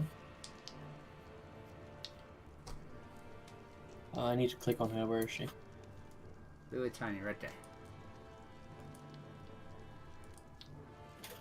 Could you... Oh, wait. Can you do it again? I can't click on her. She's not under my control.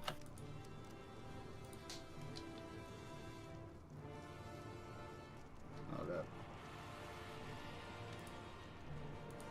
Should be now. She is indeed. She got a 20. 20. Which makes her next. Yep. Ish. Dude does attacker. Does deal 16 points of damage as the orc slashes out her the first blow. She dodges out of the way. The second one, he just kind of roundhouse kicks her to the face. And Macho's turn.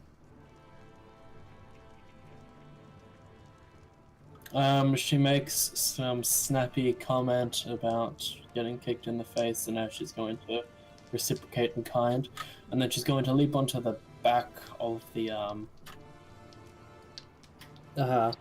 Uruk, and she only has her fists. Okay. She's going to punch it in the temple several times.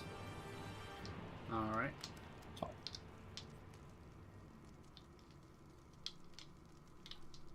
You pick on someone your own size! Technically gets 3 attacks, I believe. Monks get 3. No, that's... I don't know. Oh. Yeah, I'm gonna say 3. Yeah, because 1's technically an offhand. So, boom, boom, boom. All 3 do hit. Actually, the second one does not hit. Right? Yeah, okay. So 17, 18, so 35 points of damage. Pow. One more pink chance to go.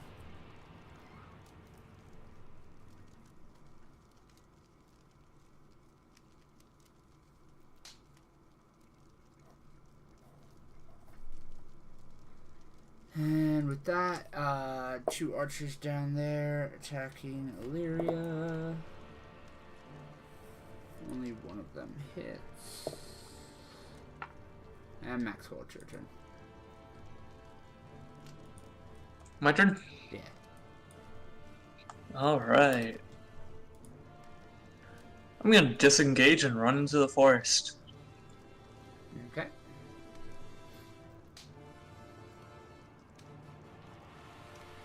So it's your bonus action? Yep. Now I'm thinking.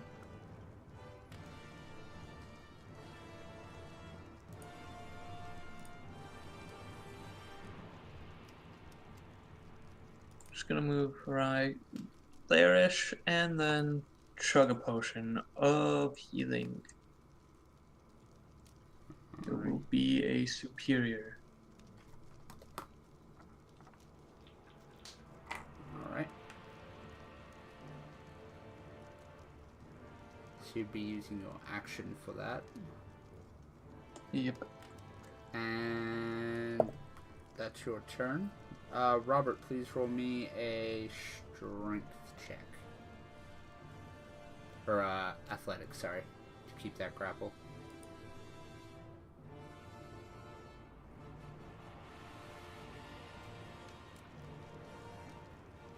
Wait, me? Yeah. Am I rolling for Gabriel's sneak again? No, your strength to keep the grapple. Oh. Okay. That's easy enough. Or athletics, really. But, well, strength works too, I guess. As you kind of try and hold the Auric up against the rock, he just kind of drops his sword and just grabs your shield and starts and literally just starts pushing you away, your heels dragging in the mud before just shoves you off and then jumps forward and tries to make an unarmed attack and hits you, just slugs you across the face for 5 damage. And now you roll Gabriel's stealth. Unless you want him to do something else, because there's an Auric right on top of him. Gabriel is going to try to leap off the rock and catch the Uruk by surprise and try to drive the longsword into its skull. You know, hoping to kill it instantly.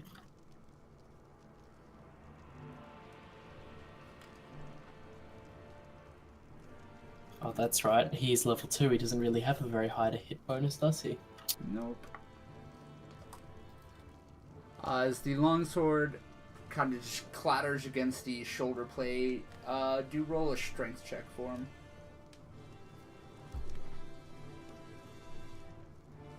18. He doesn't manage to damage him, but he does land hard enough on top of the Auric, and it catches him off guard to knock him prone. Can I have the griffin? Wait, no, how much vegetation is here? He's under pretty heavy tree line. Okay, so the griffin's just going to keep circling on above. Okay.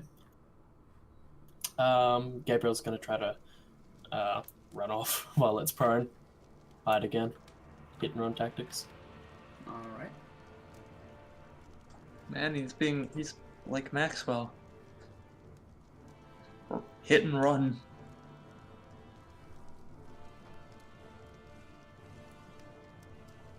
Charges up to scramble up the rocks.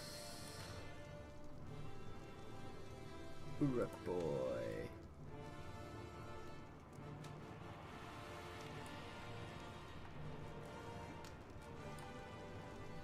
Robert, you are quickly surrounded once more.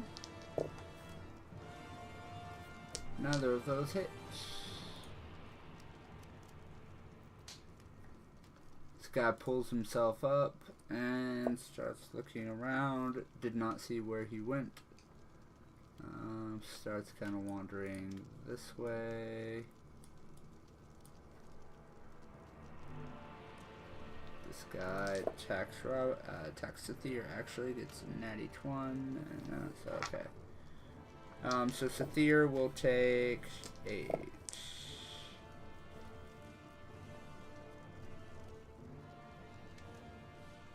25 points of damage from the Uruk behind her.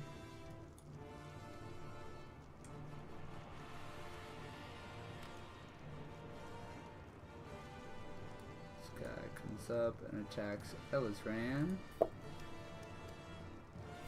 1 does hit.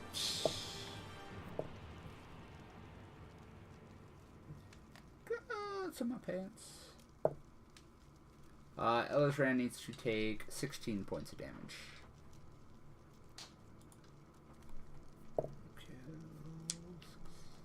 Oh, Elizran got hit. Oh no.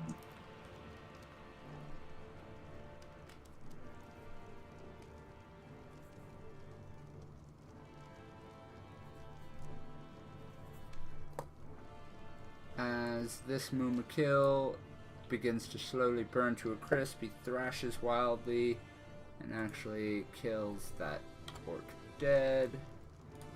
And let's see if he can get the animal handling. Rolls a nat 1, so he also turns and just smashes the tamer there, right next to him.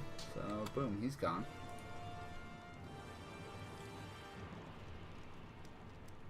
Oh, how I love setting things on fire and making chaos. As this guy sprints after Maxwell. And misses both times.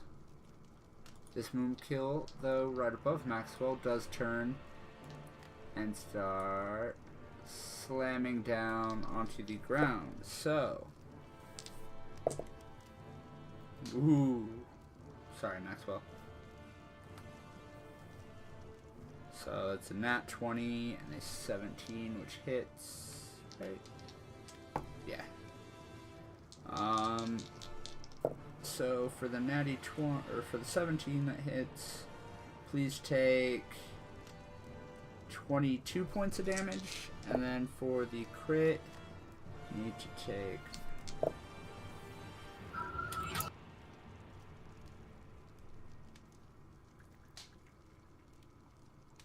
38 for the crit.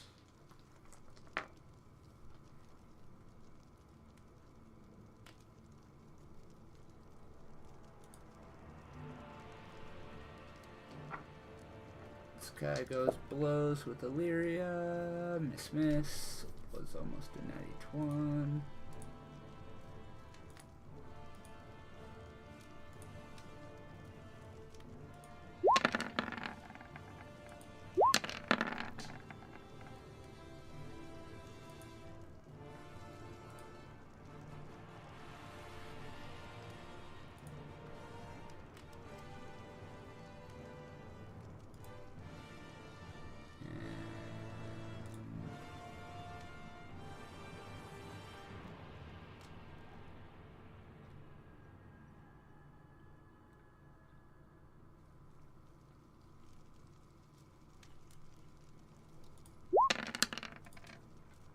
And she drinks a potion, so that's 26.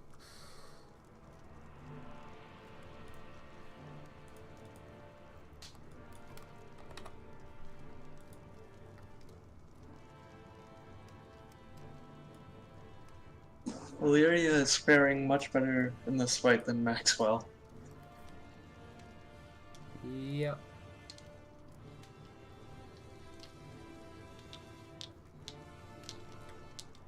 Mumakil fires on Illyria. Miss. Natty 20s. Natty 20s. Illyria must take 21 points of damage.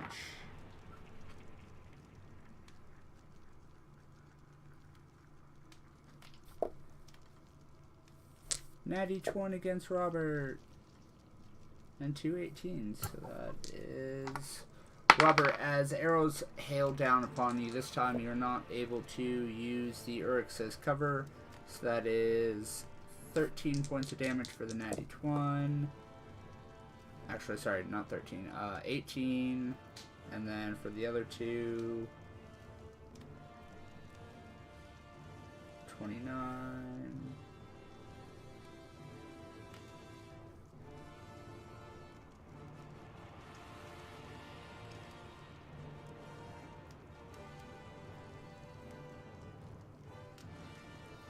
Oh, that's 40. So 40 points of damage total as you get pelted with arrows. How much total damage, sorry? 40. Fuck me. Alright.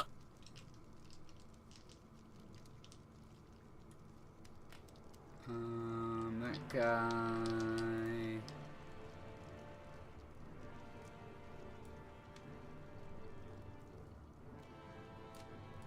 turns and starts moving there.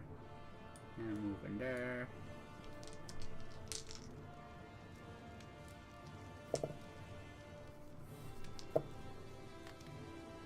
Illyria manages to dodge out of the way of all the arrows coming in.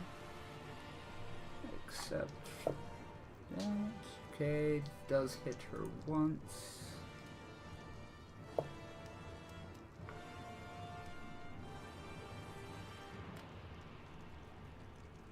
So Illyria takes 19.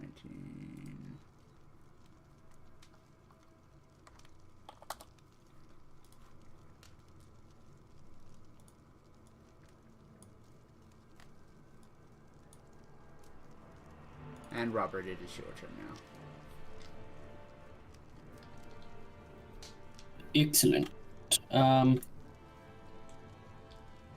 I am gonna lay on hands myself.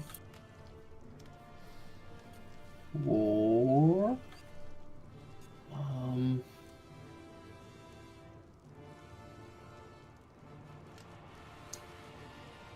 85 HP for my first action. And then turn around to hold on.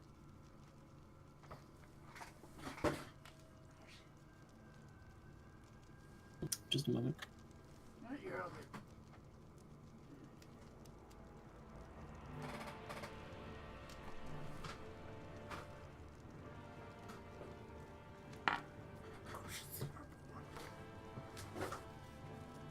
Alright, I'm going to cast Destructive Wave, which is my only fifth circle spell that I actually have. You strike the ground, creating a burst of divine energy that ripples outward from you. Each creature you choose within 30 feet of you must succeed a Constitution saving throw or take 5d6 thunder as well as 5d6 radiant damage, and be knocked prone. Alright. Let me just see how big 30 feet is.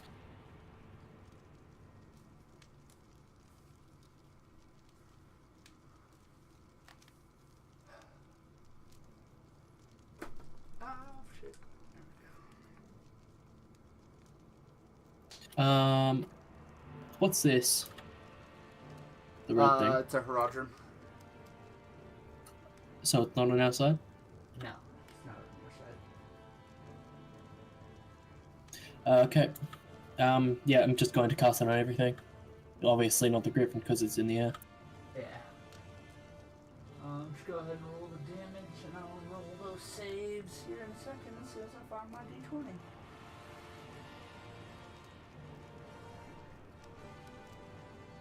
.41 damage, and the saving throw will be 17. And it's a Constitution save. Okay. Oh, it's so far back. Got it.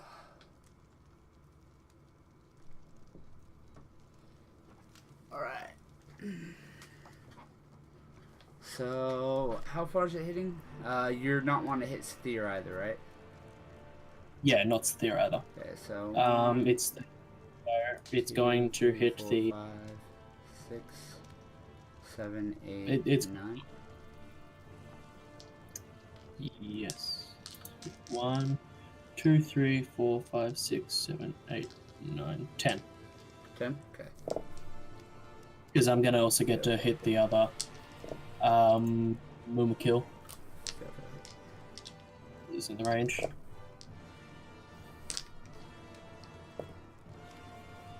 So, actually, the only one who survives it, or not, well, not survives it, but holds his ground, it's actually this guy there. So everybody else is knocked prone. And takes 41 points of damage. Yeah. Maxwell, roll me a dex save. 5 self damage. So, yeah. Okay, you managed to dodge out of the way of the falling Mumakil.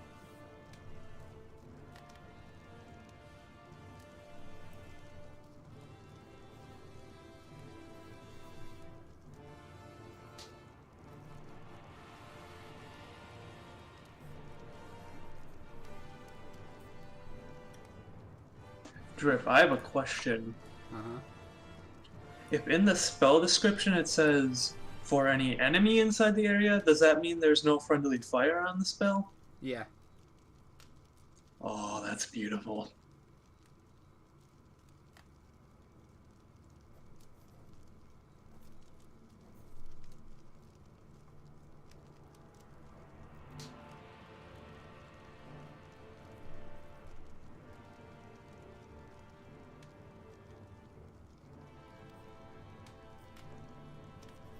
And whose turn is it now?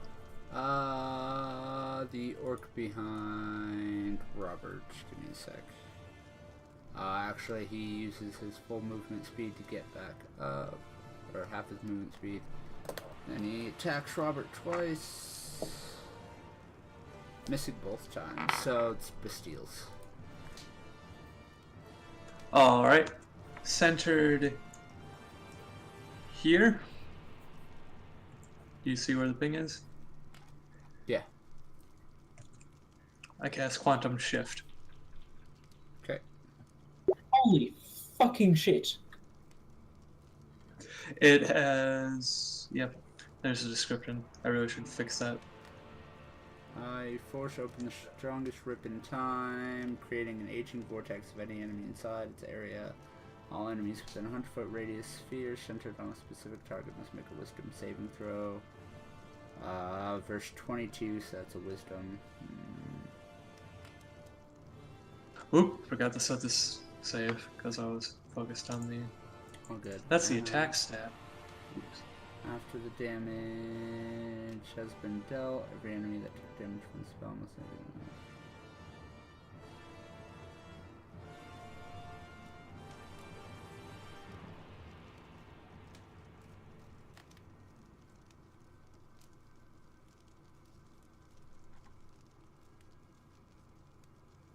Jesus fuck.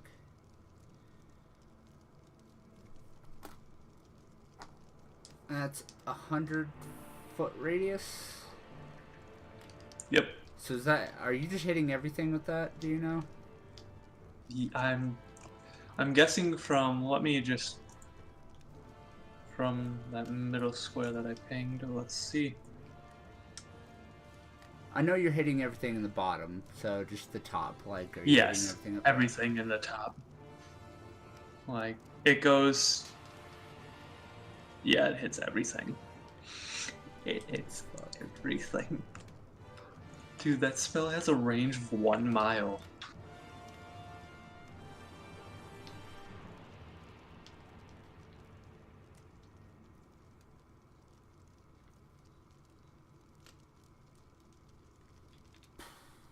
Okay, and that's verse 22.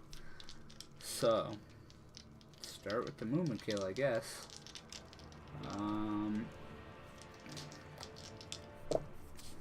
This just saved Maxwell's life, hopefully. Hopefully.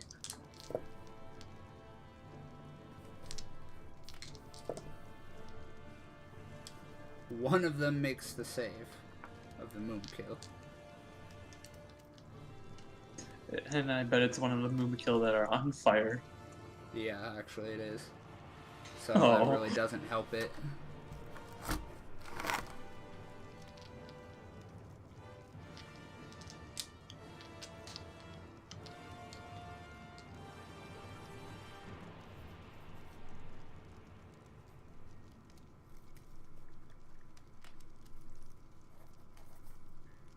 And don't worry, I won't be an asshole and use that spell every fucking encounter that it's available in. Because that's just mean. But it is affecting the landscape too, so Yeah. that does have consequences in its of its own.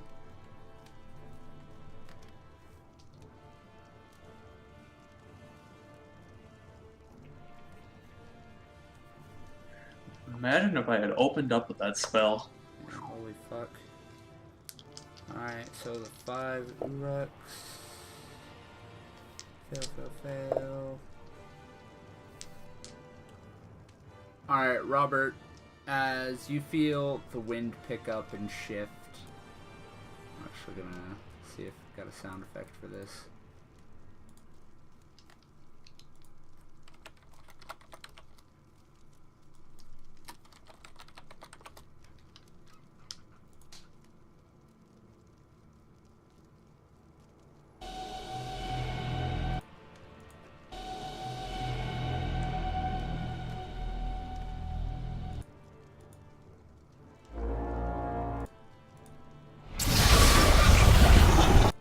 That'll do, pig, that'll do.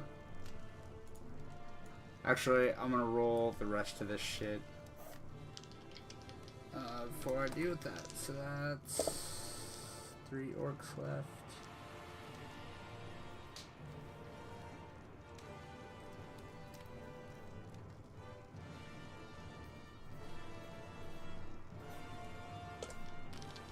There's 2 gotta make wisdom saves. 1 succeeds. The other one is derp.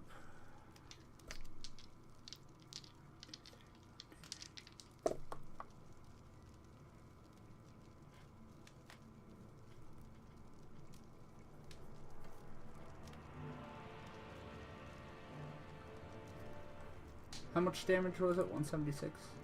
Or 179? 179, yes.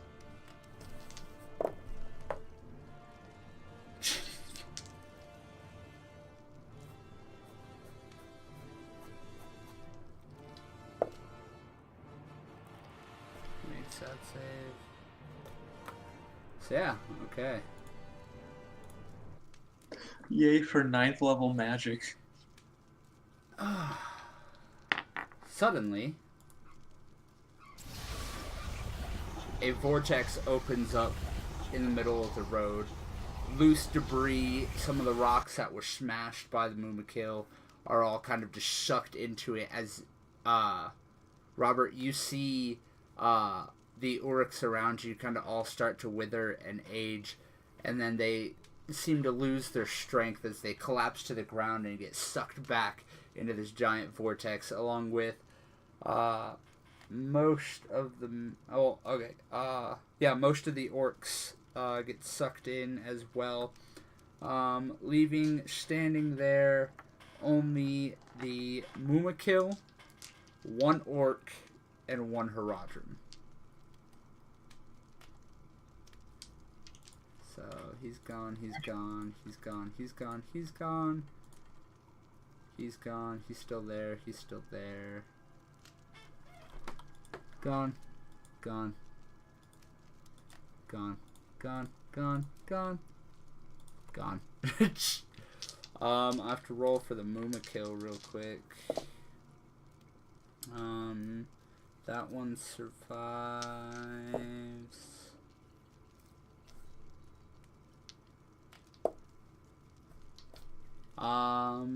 So the only one that doesn't just kind of like, I mean, they all look really withered and aged, but the only one that is not currently just kind of staring blankly ahead is the one in the far back. It lets out a trumpeting sound as this one, right? No, this one.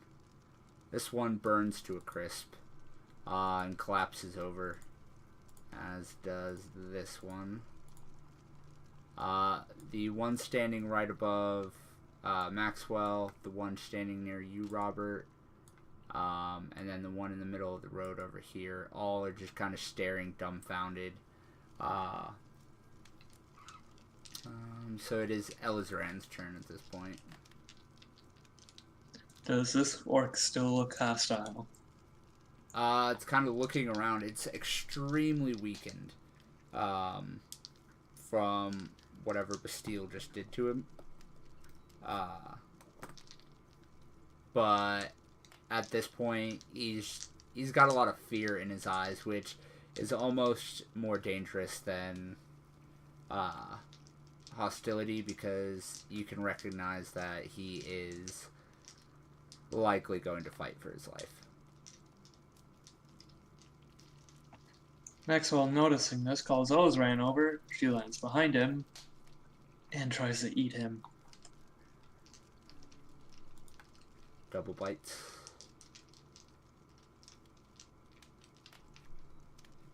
Okay, hold on. I gotta restart my Roll20 because everything is like one block, like one tile over whenever I click, and it's really annoying me. You good?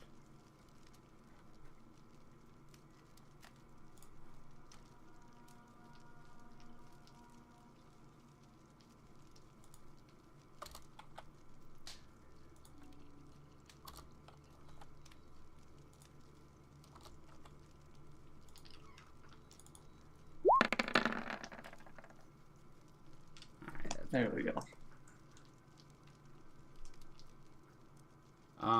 And Elizran just reaches down, grabs him by the head, chomps into his chest, lifts him up into the air, throws him up, catches him in her mouth, chews for a little bit, and then spits him out. Ew.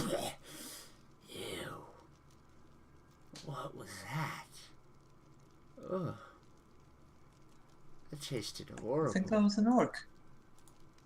That didn't taste like any orc I've ever eaten. Ugh. Different orc, I guess?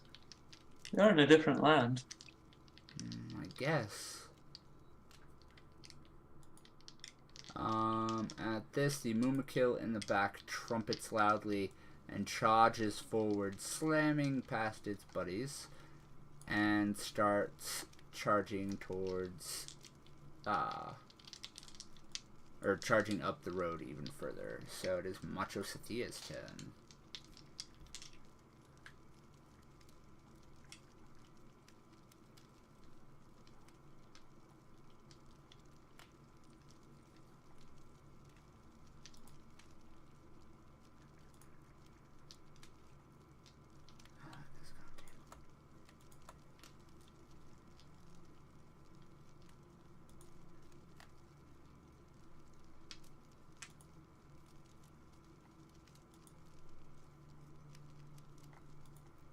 Morty. Oh, yes, sir. Macho Sathia's turn. Oh,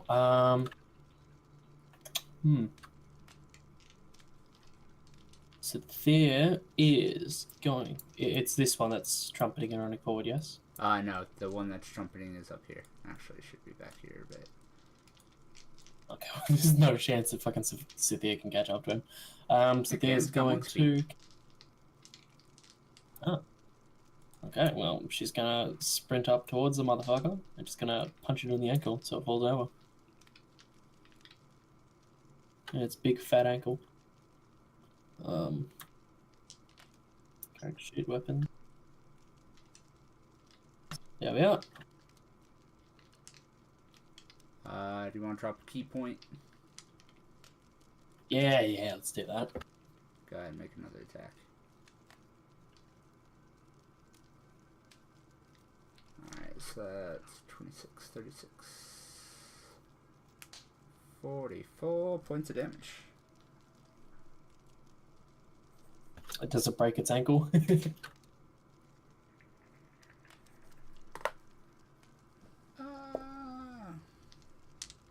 The Mumakil kind of, as it's kind of full charging, Steer runs up and she goes, "Hey, big guy, get back here!"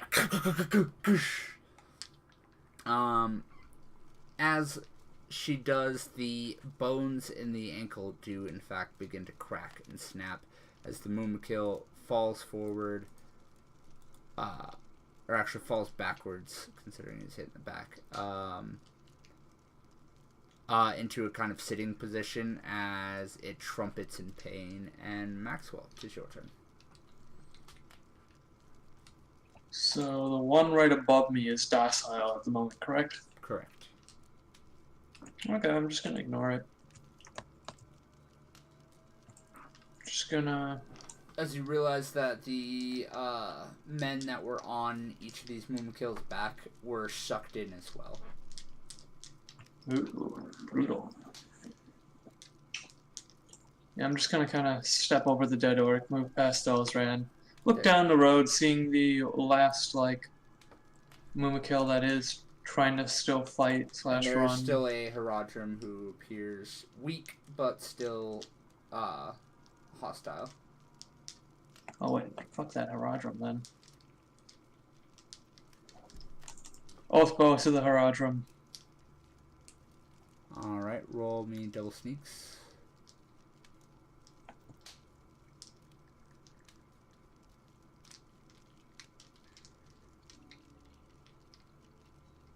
Alright, how do you want to finish him?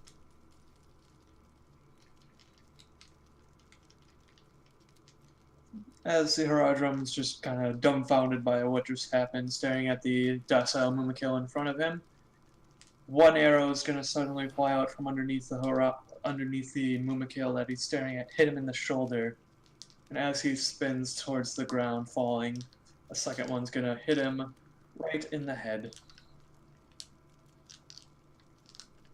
Alrighty. Boom. Haradrim dead.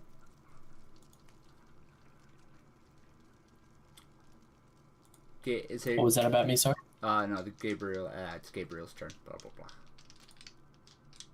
Blah, blah, blah. Okay. He's going to climb out of hurting. That's it. He's going to where the fucking orcs went. Going to what? Wonder where all the fucking orcs went. Oh. Ooh. What? Sir? What just happened? It's better if you use your imagination. I did it, boys. I won slots.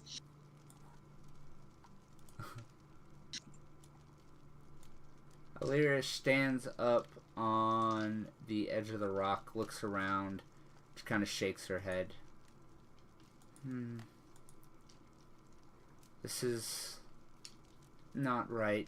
She draws her longbow and fires at two of the Mumakil, piercing this one's eye and causing it to fall over dead. And this one just kind of slams into its back and shakes her head and draws another arrow ready to finish that one off. And Robert, it's your turn.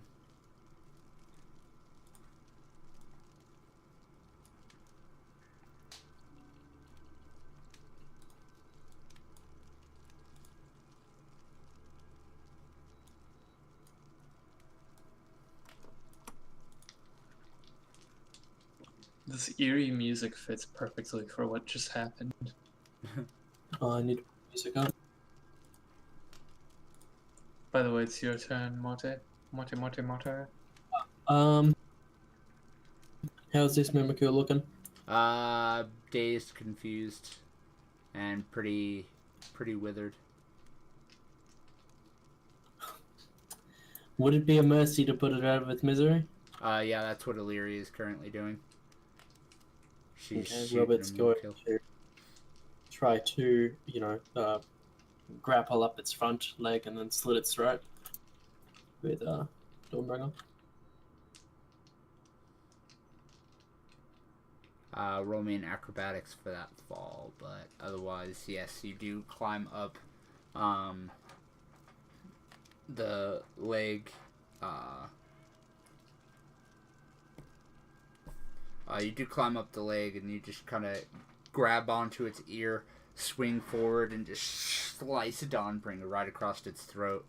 As it kind of flails a bit, you get thrown off instead of jumping off nicely. So you do take 6 points of fall damage as you kind of land on your ass, but the Mumakil does collapse over and fall dead. Okay. And Bastille kind of steps out of the tree line. Goes, and that is way better than a fireball. Woo! I've never felt so alive. Now it's Elizran's turn now. He's just gonna celebrate.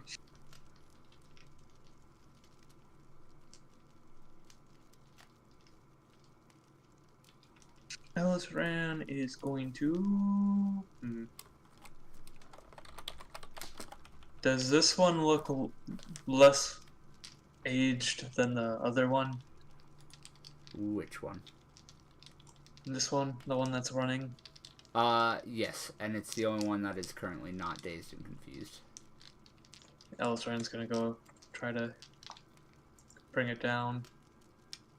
I mean, She's it gonna is attack already it on its with- ass because it broke its ankle, but yeah. Well, she's gonna try to kill it so she can eat it.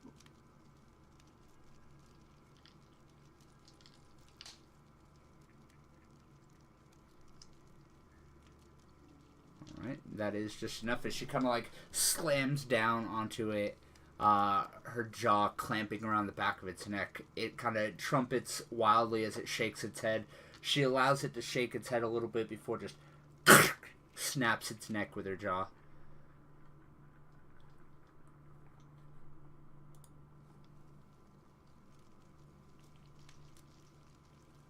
Macho just kind of looks up at her. And, hey! That was my kill! She looks back and just... poor little thing. I'll give you the next one. Yeah, you better. And Maxwell, it's your turn. Gonna move around the burning corpse of this Mumakil and just shoot 2 arrows into the last standing one. Coup de grace. Yeah, as you fire the 2 arrows up, they kind of slam into its throat. As it's kind of falling down onto the ground.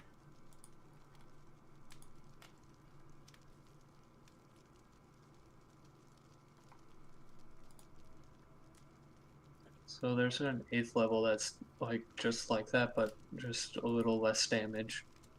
Yeah. Chronomancers This is is gonna pretty be fun. powerful, honestly. Yeah, they are. Holy shit. Do remember that Bastille is also the future one, so he does have his gun. I need to put that into his weapon slot, but yeah. Rock, paper, gun.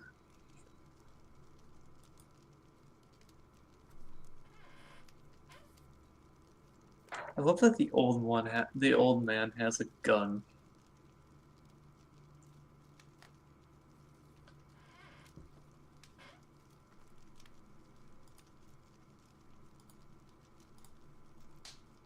Alright, and that is the end of that fight.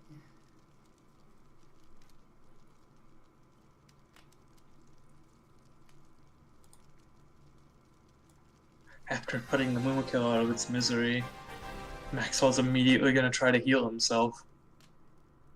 Alright.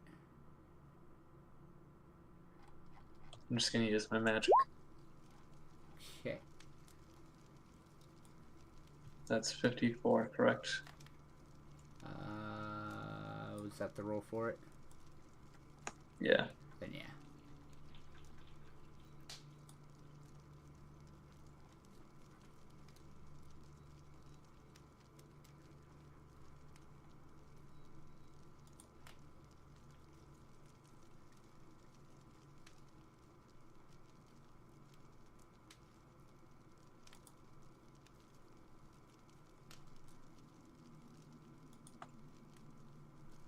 As you guys look around, you realize that all the trees in the area are blackened and withered. Wouldn't they be really, really, really big No. if they aged by They 176? aged by 179 years. I mean, that's what the damage was, right? That was how many years they aged. I don't know. No. That's just... It's one of those, it's not necessarily like they aged, they withered. Oh, okay. So it just appears like they aged. Like, doesn't actually jump their age ahead or anything. It just causes that damage. As if they would have aged. Yeah, it's more like they aged without the proper nutrients that they needed. Okay. Each of their branches are completely bare. And the Mumakil's corpses are all just kind of withered and besides the ones that are still burning, they almost seem small. Elizran munches on the few chunks of good meat that she can from the Mumakil she killed, but then turns from it in disgust as the rest of it, as she later tells you, Maxwell, tastes like ash in my mouth.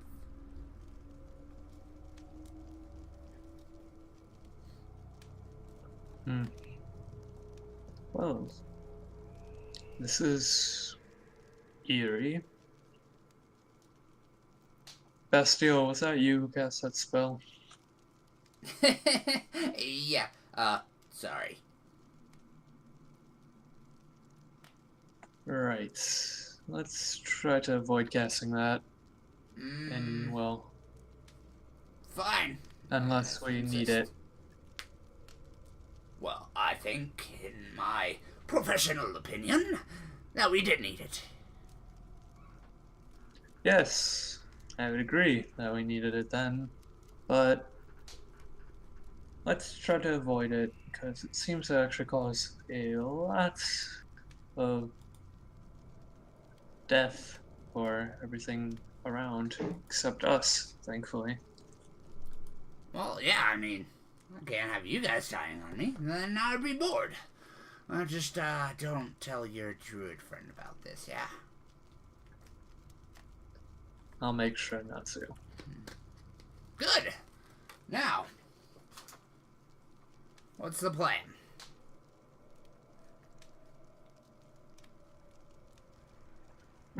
Move towards the Iron Hills, of course. Can't stop our mission. Alright. We'll rest. We'll take an early rest, though. This was a brutal fight, for some of us at least.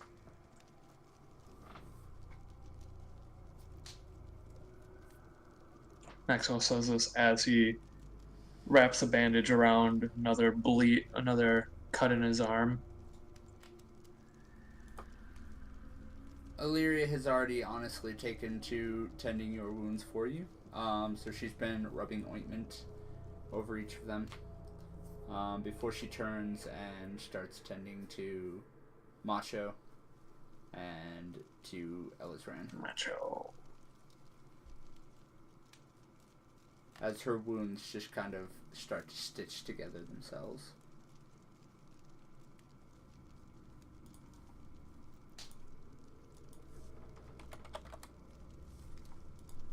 Macho. As you guys, get healed up, and anything you guys are going to do before you start moving out? Shoulder pads, do you think we should see if they have anything worth our while on them? Well, the Mumakil at least. There's Got sucked into the rift, would it not? Yeah, all loose items got sucked into the rift. Well, we can see if they had anything in the. It looks over the Mu- Mu- Mumakils. He gestures vaguely at them, whatever the hell those are. Yeah, there was a Haradrim that I killed that didn't get sucked in. Also an orc. We can see if they have like any information or anything like that on The them. orc did get chewed up, so... No. Just the Should we roll? Haradrim then. Roll investigation, both of you, please.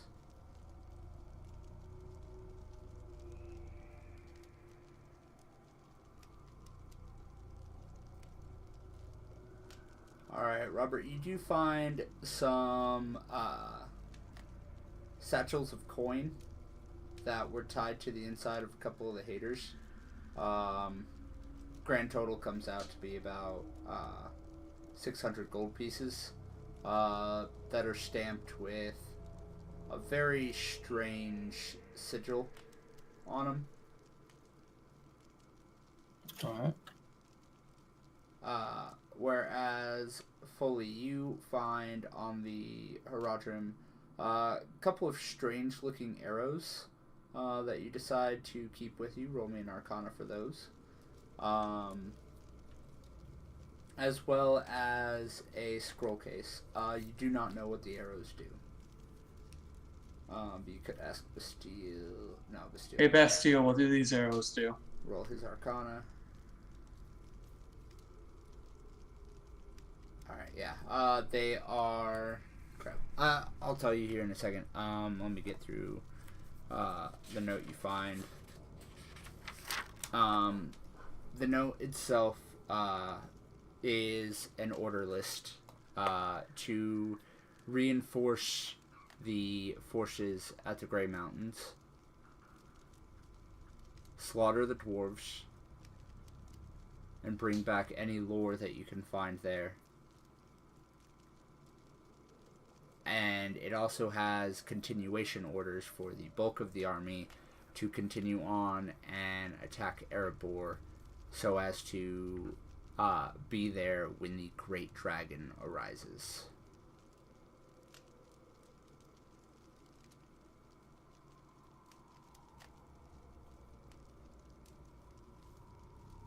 Well, that's not good. Ozran, we were right. These were only reinforcements. Iron Hill's already under attack, it seems.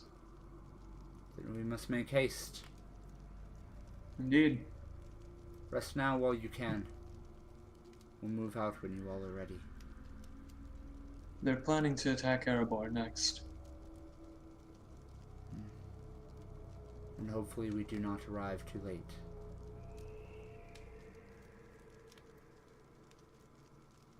Hopefully not.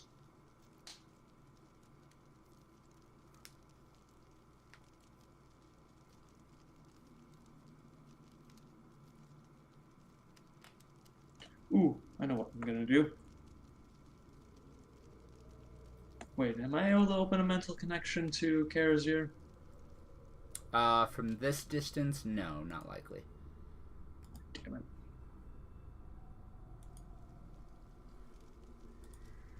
I'm gonna call upon Salazar.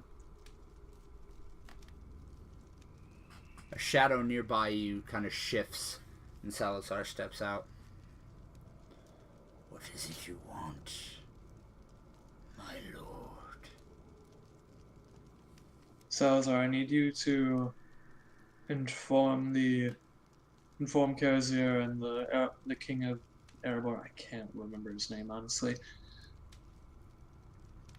About what is happening. I tell him all what the scroll says. I am an assassin, a blade in the night, not a messenger boy, my lord. Yes, and after you do this, I'm sending you off to a far-off land where I have heard there might be the resting place of Auric. Go there, find out what happened. If you know who killed him, kill them. Understood? He spits at your feet.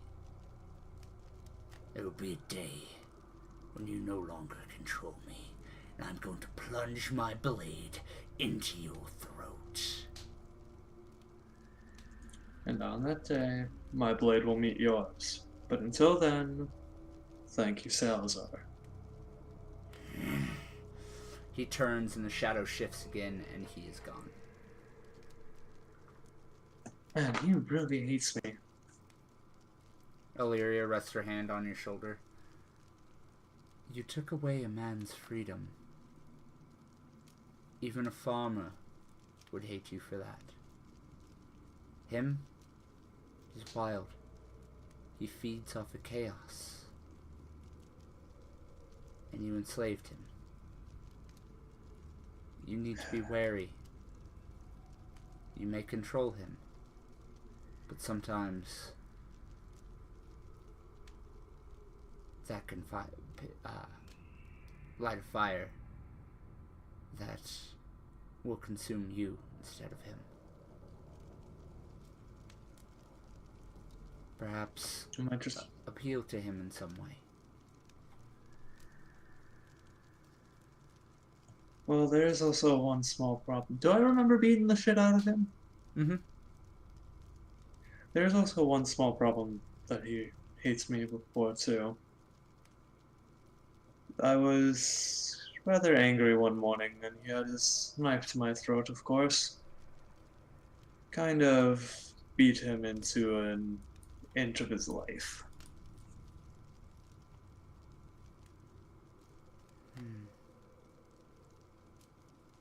This was before we met, So, yes? yes.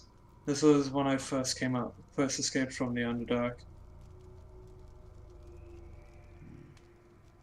Though you can't So- blame yourself. The demonic madness does many things to people. You still must not act as if it didn't happen. Find a way. Mend that rift. He's much more used to you as an ally instead of an assassin. Or as a slave, sorry. I agree. Especially if you I'll are definitely sending try. him to kill your enemies. While I'll your definitely eyes try are... to Sorry, go ahead. find a way. It's okay, my problem. My bad. Go on. While your eyes are not upon him, I am sure he plots his revenge.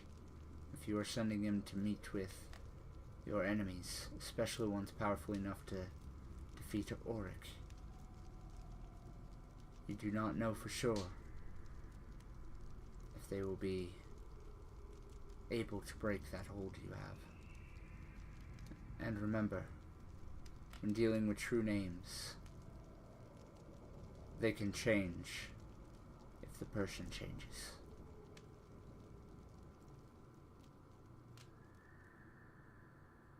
Do you suggest I do to appeal to him? That is up to you, my love. I would not act as if I knew how to deal with such things. I've always been a child of chaos myself.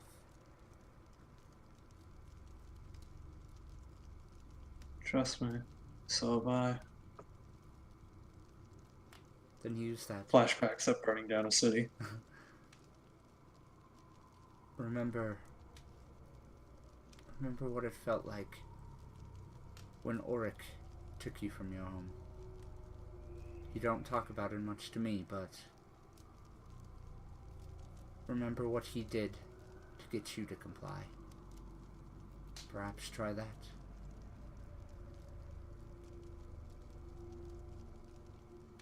Anyway, rest now.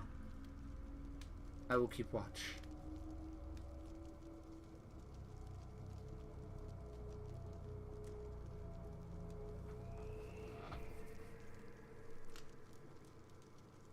Robert,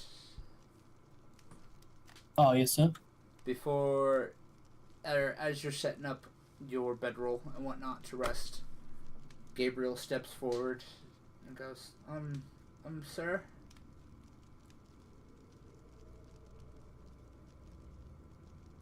Yes, Gabriel? I hate to do this, but I felt useless. I was scared. Those things are so much bigger than me, and one almost got me, and I need to learn more. I need to be a better fighter. Gabriel, fear is a reaction. Do not be ashamed of it. Courage is a choice. I will teach you what I know, but it will take time. Yes, sir. Just trust in me. I trust you. Thank you, sir. Of course. I'll keep watch. You need your rest. No, I think you should rest. It was no doubt a frightful experience. Often I forget just how jaded I am to this. You will take the last watch if you indeed want to, but you won't take the first one. Yes, sir. Your mind will be playing, and you will need the rest. Understood, sir. Do you mind if I set up my bedroll next to yours? I don't necessarily want to be on my own. That's fine. Thank you, sir. Robert nods to him. And at that, he starts helping you out of your armor, so you can rest. Okay. As Illyria takes first watch, Macho offers to take second, and Gabriel takes the third. We can rest. You guys hide out as best you can in the withered trees. And by nightfall, you're ready to move out once more. You all take to the sky on your Griffin and Elizran. And just before dawn, you see light coming up on the horizon. At first you think it is the sunrise, but then you remember you're facing the north.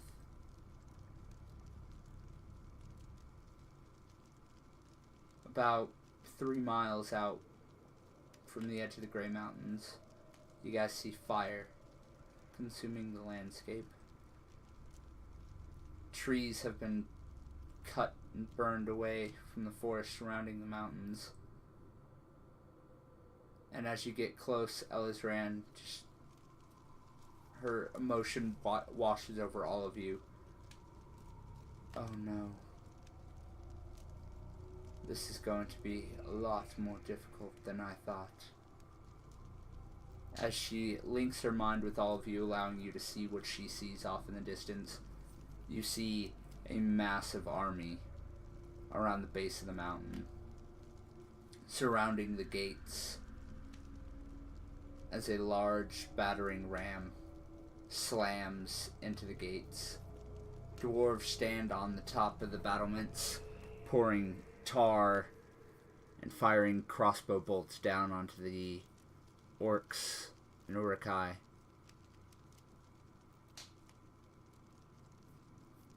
What does this battering ram look like? It is a large body of a dragon. Interesting ram. With each Urukai and orc that falls at the gate, another quickly moves up to take its place, shoving the corpse aside. Wave after wave crashes against the gates as you guys get near.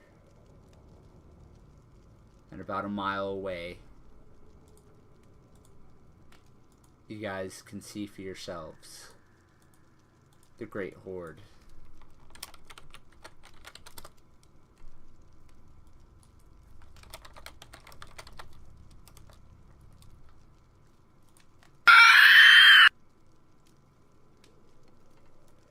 And then, piercing the night, you hear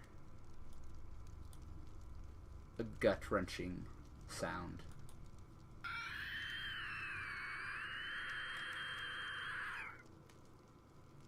As you see what appear to be 3 dragons arise over the mountaintop. Black riders on each of their backs. They don't seem to see you as they drift over their army. You guys land as far away as you can to make your battle plans. And that's where we're going to end for the night. So that way you guys don't have to face that army alone. Thank you guys so much for making it tonight. I'm sorry that we have not really done it these past few weeks. And I am sorry we have kind of been so chaotic with this lately. Chaos! But yeah. Thank you guys so much for coming out. Thank you anybody who was watching. Thank you very much Nocturnal, not only for that cheer, that was my actually first cheer, which is interesting, but as well for that $15 donation that is going straight to Virtual Smiles, right? That's what it's called, the thing. Yeah, Cyber Smile. Yeah, I really appreciate it. And as always, I appreciate the support. Before I go, I actually totally forgot to do this. At points, Nocturnal, 7.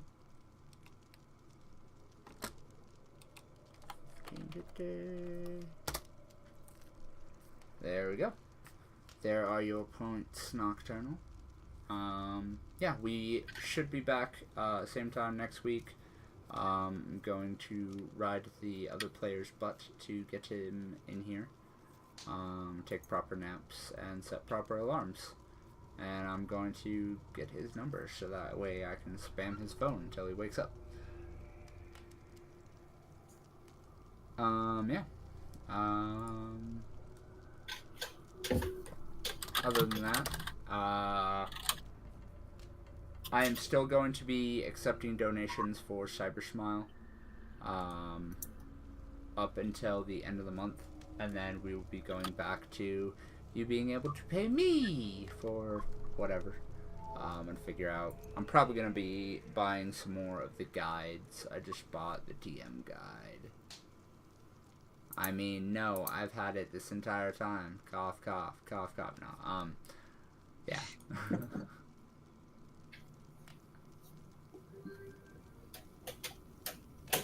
Alright, and let's go ahead. Goddamn, so many vodcasts right now.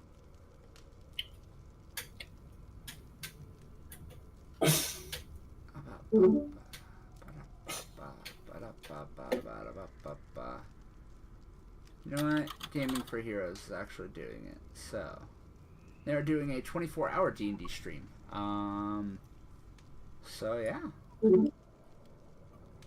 Go ahead and throw a host their way. So thank you very much, everybody, for showing up. Thank you, Nocturnal, once again, for all the support. And I shall see you all on Wednesday or next week, whenever. Thank you very much, and hope you all have a wonderful rest of your night. Everyone say good night, stream. Good night, Good night, stream. stream.